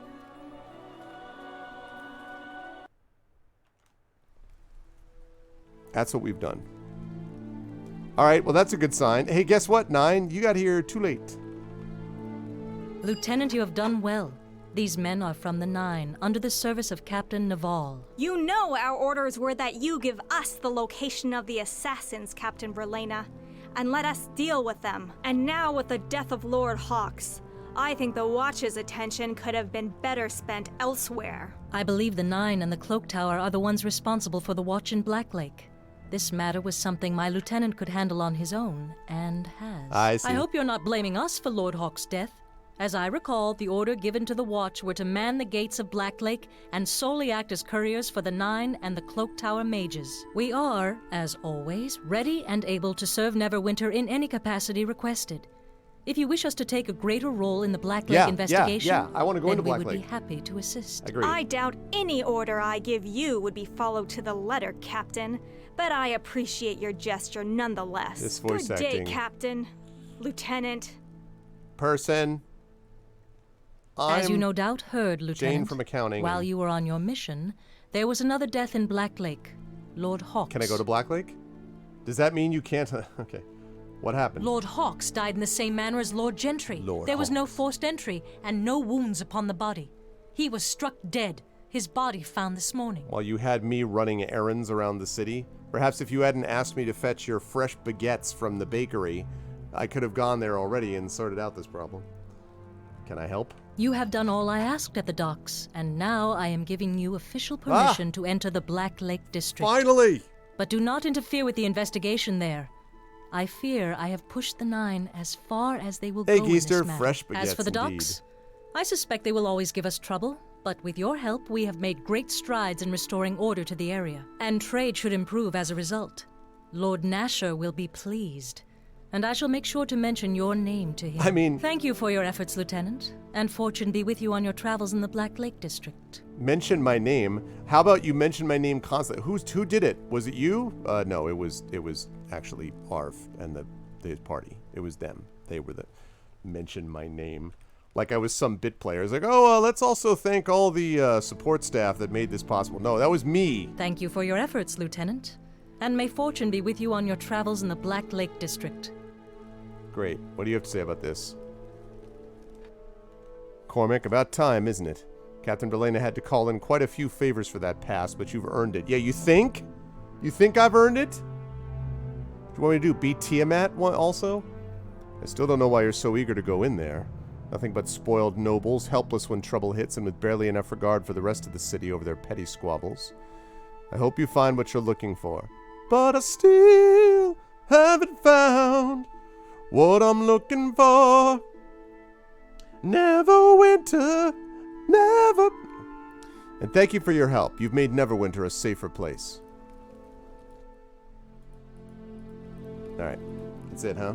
That's all you got for me?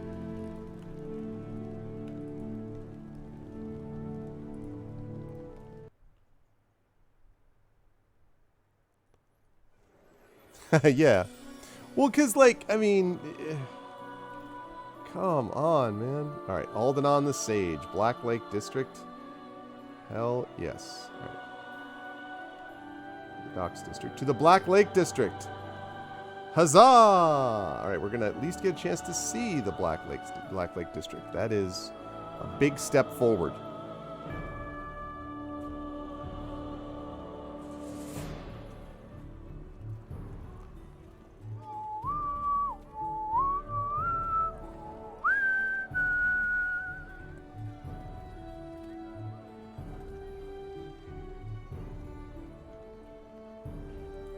Take a moment to rest. Yeah, exactly, Geester. Right. Everything has got to be kept lighthearted, you know. But my port simply was like, you know, I think it's more than mentioning my name. I think it's like, I did it. Like, I gave you what you needed to control the docks. Alright. Open the gate. Sorry, no one in or out of the Black Lake District without permission. I have a pass from Captain Belena. Well now, apparently your good deeds down at the docks were enough for her. Everything seems to be in order. We'll get this gate open for you straight away. Hey up there, we've got someone needing into Black Lake. They've got a pass from the captain. There you go. One of the gates on the other side will escort you. Guards on the other side, not the gates. Their pass doesn't give you free reign in the district, just to this Aldenon's home. I'll take it. I'll take it. It's time to talk to Aldenon.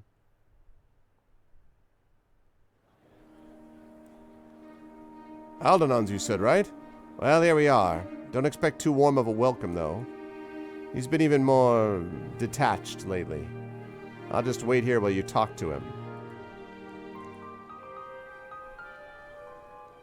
I'm sorry.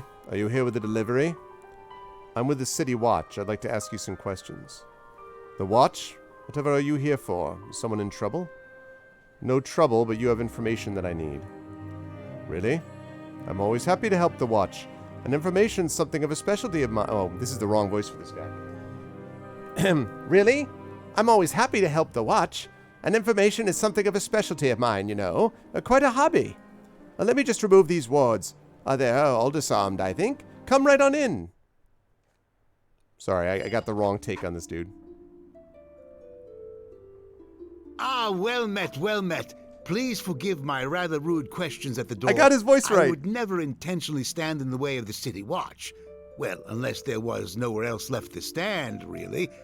But that wouldn't happen unless there was a flood. I must confess, normally I'm rather, well, reclusive.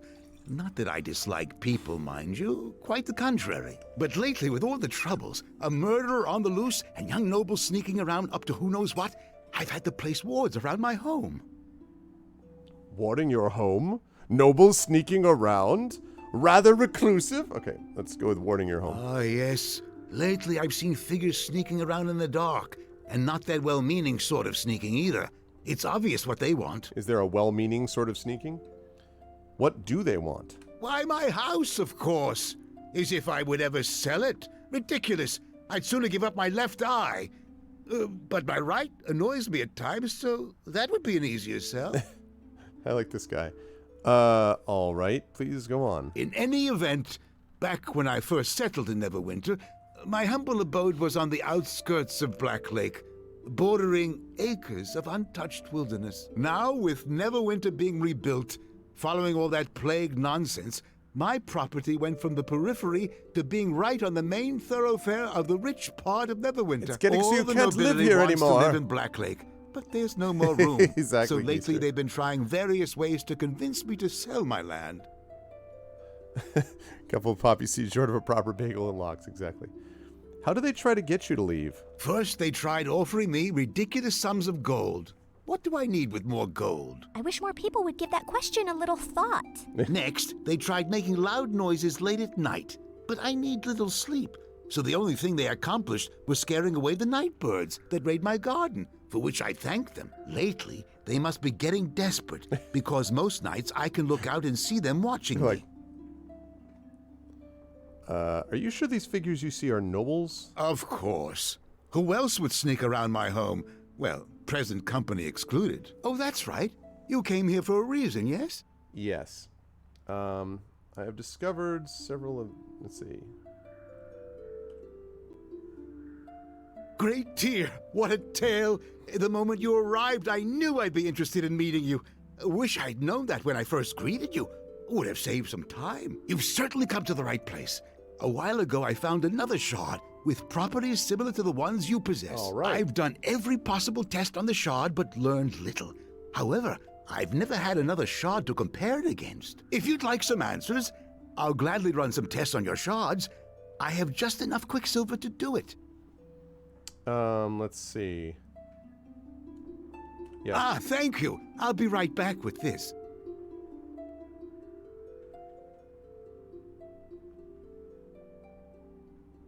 My tests are complete, with another shard to use as a He's just comparison. standing there. Well, I learned quite a bit. Quite a lot, actually. It appears these shards contain latent magical energy, either caused by a strong enchantment from when they were whole or from their method of destruction. Furthermore, the shards resonate when they are brought together, increasing their magical energy output accordingly. These shards are pieces of a broken Githyanki silver sword. Are you familiar with the Githyanki? I'm familiar with their dead bodies on the ground, Grandpa. No, I'm just kidding. I'd be interested in hearing what you know about them. The Githyanki are a race of beings that dwell on the astral plane, led by Vlakith, the Lich Queen. Not a nice woman, I hear. Ages ago, the ancestors of the Githyanki were human and inhabited another plane of existence, where they were enslaved by the Illithids, or Mind Flayers. Then came Gith. Little is known about her outside the Githyanki, but she led the rebellion to free her people of the Illithids, and is considered the hero and founder of the Githyanki people. The Githyanki silver swords are forged with the special purpose of severing the silver cord that connects the form of an astrally projecting traveler to his or her material counterpart. They look like a regular Githyanki weapon until used in combat, at which point they turn into a column of flowing, shimmering liquid. Really quite amazing, I'm told. I believe the shards that you have found are pieces of one of these silver swords. I presume the Githyanki have come to Faerun to recover the shards. We get that in Torment as well, this kind of thing. Why would the Githyanki care about pieces of a broken sword? I've never heard of one being broken before. It could be that the Githyanki are as interested in how it was broken as they are in reclaiming the pieces. Could be. I fought Githyanki, but none of their weapons had the properties you describe. Common Githyanki would not possess a silver sword. These swords are rare and highly prized. They are given by the Lich Queen to only the greatest of Githyanki knights. When one of their silver swords falls into the hands of a non-Githyanki, they will go to extraordinary lengths to recover it. If it was a Gith Red Sock, that would be a different matter, or even a Gith Tiger, or perhaps a Gith Oriole. But a Githyanki? No. Do the Githyanki often lose their silver swords? Often enough that there is a special group of Githyanki, the Sword Stalkers, whose sole purpose is to seek out any of the missing silver swords and punish the thieves who took them. Okay, anything else you can tell me about the shard? I wish I knew more. Amon-Jero was the real expert. He actually possessed a silver sword. Who is Amon-Jero? Amon-Jero? Oh, he was a court wizard of Neverwinter decades ago. I met him a few times. He was a nice fellow. a little absent-minded, with a tendency to drift off the subject. Oh, wait, he's me. Jero reminded me of my old mentor, Master Growler. Had the largest collection of noisy, exotic birds, made quite a racket, you know, chirping and squawking. How did he get a silver sword? I have no idea. He was a gentle sort, though, so I doubt that he stole or killed for the sword. Wouldn't the Githyanki come after him to get the sword back? I suppose they would. But if they went after Jero, they never found him. He passed away as quietly as he lived. Where can I find him? He's dead now, so I'm not sure finding him will help Of course you I know much. him. He's me. When word of Amon's death reached me, it was from a messenger who had heard it in passing. The nobles who ruled Neverwinter at the time must have assumed I would simply know if another scholar passed away, for they had not mentioned it to me. It was almost an afterthought. I learned later that it was partly due to what Amon's family wanted, and what had been requested by the deceased, to enter life quietly and to leave it the same way. It is sad in this age when the passing of a humble scholar and indistinct court wizard barely warrants a footnote in history. It makes me wonder, will anyone remember me when I'm gone? I don't know. Who are you? I'm sure you will not be forgotten. That's kind of you to say. But unlike Jero, I will not be survived by any family. Would Jero's family have access to more of his research? I suppose they would. But the Jero family was said to have moved far away from Neverwinter after the war. Yeah, very different. And Jero's passing. I have no idea where they might be now. Oh, those were dark, confusing times. So much death and chaos, all brought about by some self-proclaimed King of Shadows. We were told the King of Shadows was not a king at all, but rather a very powerful warlock and summoner of demons. He invaded Neverwinter decades ago with an army of demons. What's up, Tim Coolish? Neverwinter sent their forces to confront him. Both armies perished in the battle, and the King of Shadows was never heard from again. Some rumors suggest that he was defeated and imprisoned by a cabal of mages. Others say that he was dragged away to the abyss by his own demon servants. Whatever the King of Shadows' fate, I say good riddance. Let's see. Anything more you can tell me about the King of Shadows? There is very little else for me to share with you. I certainly wasn't there, and what little history that has been recorded of those times remains vague and murky. However, if you wish, I would be happy to sit down and speculate with you about the King of Shadows. Oh, great. It would be a wonderfully entertaining exercise. It'd be a great college dorm room at 1 a.m. with some cold pizza sitting on the table discussion. Is that what you mean? All right. Where else can I find the information I need? Well, there is Jero's Haven. It was a secret retreat of his, I believe. I suspect that the Neverwinter archives here in Black Lake would have its location. They typically keep noble family records in the secured archives. They don't allow just anyone to access them, though. I petitioned to be allowed to peruse the secured archives, but I was denied because, well, some silly misunderstanding regarding misplaced books that somehow ended up in my possession. Oh, yeah, misunderstanding. They'll let me in or else. How can I gain access to it? Normally, you would have to petition for access, which could take several weeks. However, ask the guards at the archives to speak directly with Archives Administrator Kotnik. He has been known to let me in, quietly on occasion. Oh, I'm all about quiet this party. Thanks for the help. Very well. Thank you for your visit, and for letting me chat with you. Quite enlightening, really. Oh, and before I forget, yay! You may take my shard. Got your shard. I've no use for it any longer. And who knows, you may gather more. Do be careful, though. I plan to raise my wards again after you have left to keep out those young nobles skulking about. Hope we haven't talked too long. Otherwise, they may have gathered their courage and attempted to sneak in. All right.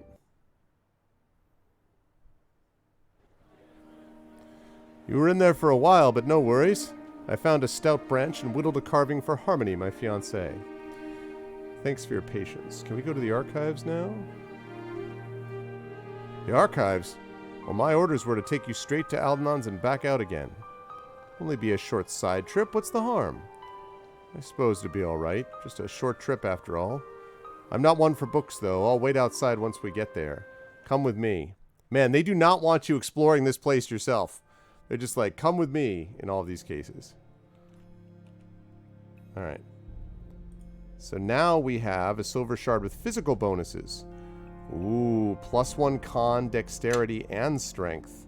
So we have got +10 hit points was the first one. Then we have acid and electrical 5 resistance. And now we also have +1 con, dex, and strength. Let's take a look. Yeah, we do. Dexterity 23, con 11. That's nice. Better than the 10 that I had. And strength is 11. The big thing is that dex. That's the big takeaway there. Okay. So many silver shards. Okay. So what I need to do here is... Okay, I need to find the Neverwinter Archives, find the location of Jarrow's Haven, then go to Jarrow's Haven and try to gather more information about the Githyanki and that silver sword.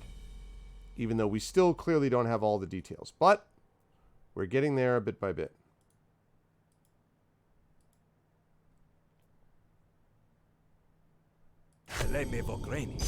Okay, and my familiar.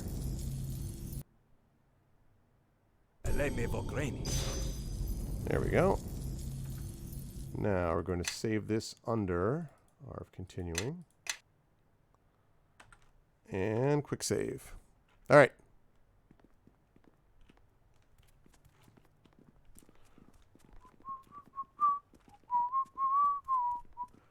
Work turning circles going around my brain. I guess I'm always hoping that you'll end this rain. But it's my destiny to be the king of shadows. These enemies will not stand against There are Githyanki inside the archives, huh?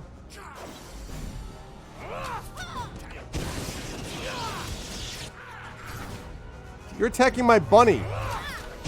You killed my bunny, you bastards. Freaking killed my bunny, man. Here I was, just minding my own business, and you kill my bunny.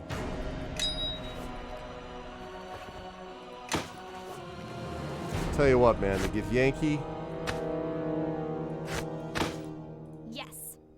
Stone cold jerks, a lot of them. Yes. Yes. Okay. Let's try to get over to here.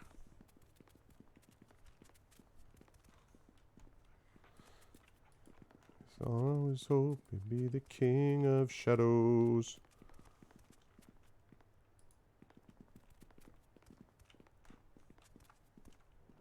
Aha. This should work in a library.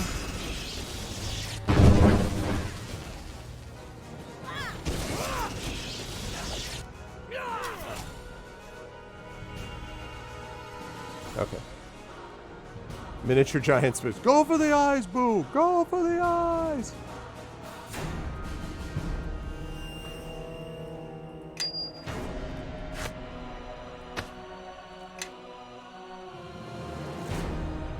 Alright.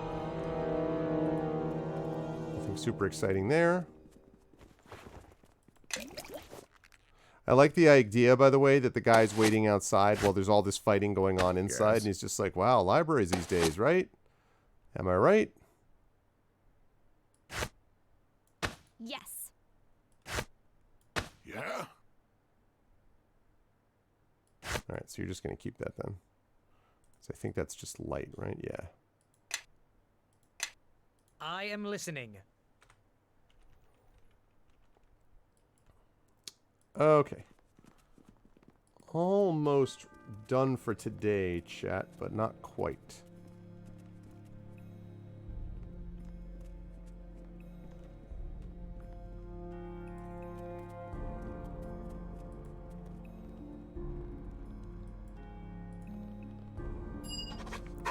Who's there? Answer me! I'm here to help. What's going on? Oh, thank the gods! I heard shouting and the sounds of fighting and feared whatever evil has fallen on the archives would find me. I need to find information on Am and Jarrow. Jarrow? But that information would only be contained within the vault. Many of Neverwinter's secrets are kept there, but it is for our eyes alone. More than Neverwinter is at stake here. I need that information. Very well. If you swear to protect Neverwinter and keep its secrets safe, I will help you. I vow to protect Neverwinter and keep its secrets safe. Our leader speaks truly, and I echo the vow as well. Very well. These marauders most likely seek entrance to the vault as well. You must find 4 pedestals in the archive.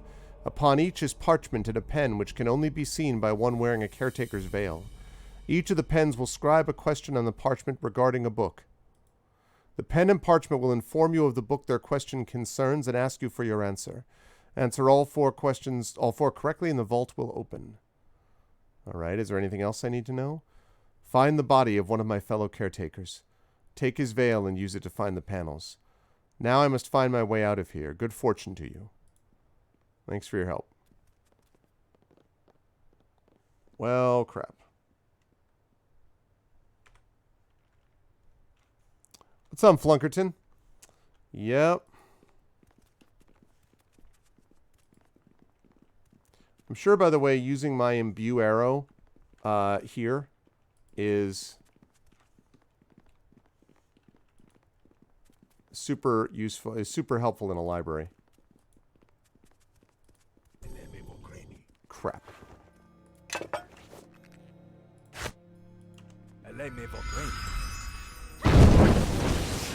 Go. Got one of these left. All right. I hope they got that right. Oh, look at that control.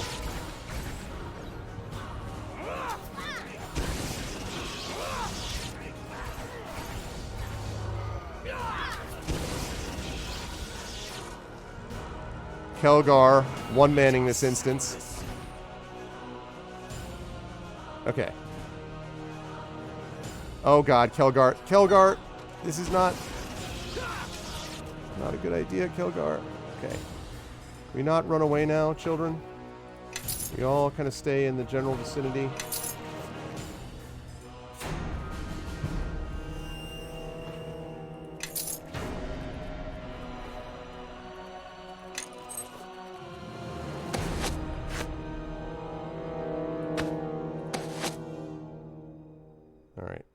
Let's see.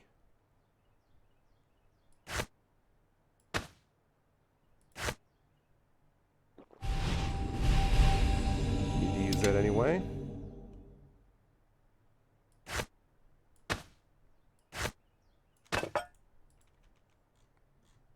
Dexterity -4, -2, but it gives you true seeing. Well, I'll bet.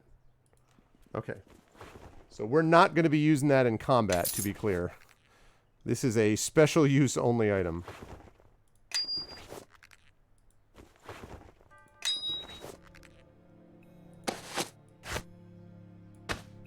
Okay.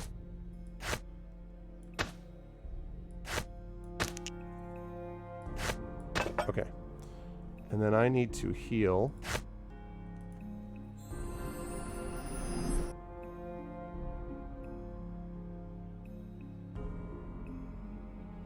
Birds hanging out there. Yeah, I know. He's like, okay, well, since you said it. Yeah, the werewolf novel that Steinbeck wrote. I think I can't even imagine, like, what that involves. Like, I can't even imagine how Steinbeck would do something like that. But I think it's cool, for sure. I also think it's funny how you have some people are just like, no, we must never reveal it. I'm like, why? Because somehow Grapes of Wrath will this damage the reputation of Grapes of Wrath, perhaps? Ooh, there's an altar. Okay. This is one of the 4, right? I bet there's creatures already in here. Ooh, they did not. Okay. Let's put this on. I don't know that I can do all of this, but let's put this on and see. Ah ha ha! Through the veil, you can see the shapes of a feather pen and leather parchment lying on the pedestal, glowing with a soft light. When you approach, the pen rises into the air and scribes a question. Following question references death of a sailorman. Who is the captain of the Crimson Hawk? Captain of the Crimson Hawk.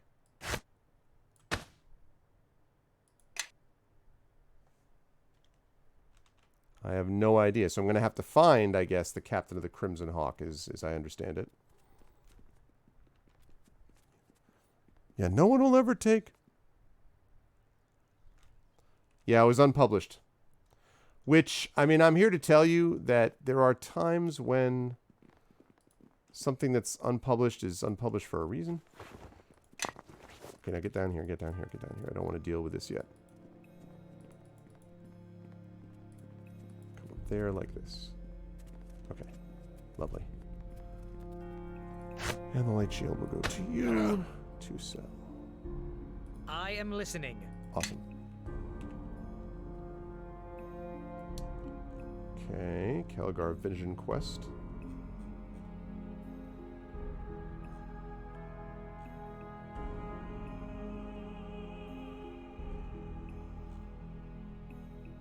Have we ever found out about Lorne Starling yet? We have not yet discovered what that is. Yeah, exactly. Well, I mean, like, a lot of people talked about that with Harper Lee's book that was published after her death, and which apparently was done based on, you know, or not. It wasn't actually not after her death. It was published. A lot of people said that she had been kind of, she was sort of losing it at that point a little bit. She was not all there, and like, I forget the story. It's her literary executor or somebody basically said, you know, essentially kind of forced her to publish it, or I don't remember the details, but it was, from what I understand, I have not read that book. From what I understand, it's not up to the level of what Harper Lee was doing with, say, Mockingbird, To Kill a Mockingbird. So, okay. But that was awesome, folks. So that brings us up now to 29 hours and 20 minutes that we have played, and we are now making progress. We're in the Black Lake District, and we're getting the information of Amangero's Haven, and then we're going to be heading out again to try to get to those places. So we are making good progress, which is great, because, why is that there? Oh, because it has a Neverwinter Nights thing too. Cool. But we are going to shut that down. Head over here. All right. And give me just a second, as that is in the midst of shutting down. Okay, so I can switch this back over, which means I'll be able to see all of you lovely people on the screen in front of me now. So, thank you all for being here and being a part of this. I hope you enjoyed yourselves. I've really been having a great time with this game, and I am looking forward to moving further into the story as time goes on. But that, of course, is going to be happening. I probably will be playing this again next Tuesday, I think, on Pen and Pixels. And I'm going to be setting up my schedule for June, but it's not going to be happening this weekend because what I got going on this weekend is ARVCon. So again, for those of you who missed it, big charity convention to support the Damon Runyon Cancer Research Foundation on my channel this weekend. Starting on Friday with Esper Genesis, my space opera game, continuing Saturday with Adventures in Middle Earth, with an interview with the scientists, actually, some of the scientists supported by Damon Runyon, then Adventures in Middle Earth session, then the D&D with GOG Storm King's Thunder finale with our GOG streamers of Darksaber 2K, Pyron Jade, Tasty Chai, and former GOG streamer and still beloved individual Peripheral Mike. Then that evening will be Community D&D with Echo Alpha X5, with Triffity Mats, with Hoodie, and with Rock God, with Shadowed Mage as your DM of Dragon of Icespire Peak. Then on Sunday, we have got the conclusion of D&D with Infinity and Beyond, Palace of the Red Pasha, the little mini campaign that I've been running.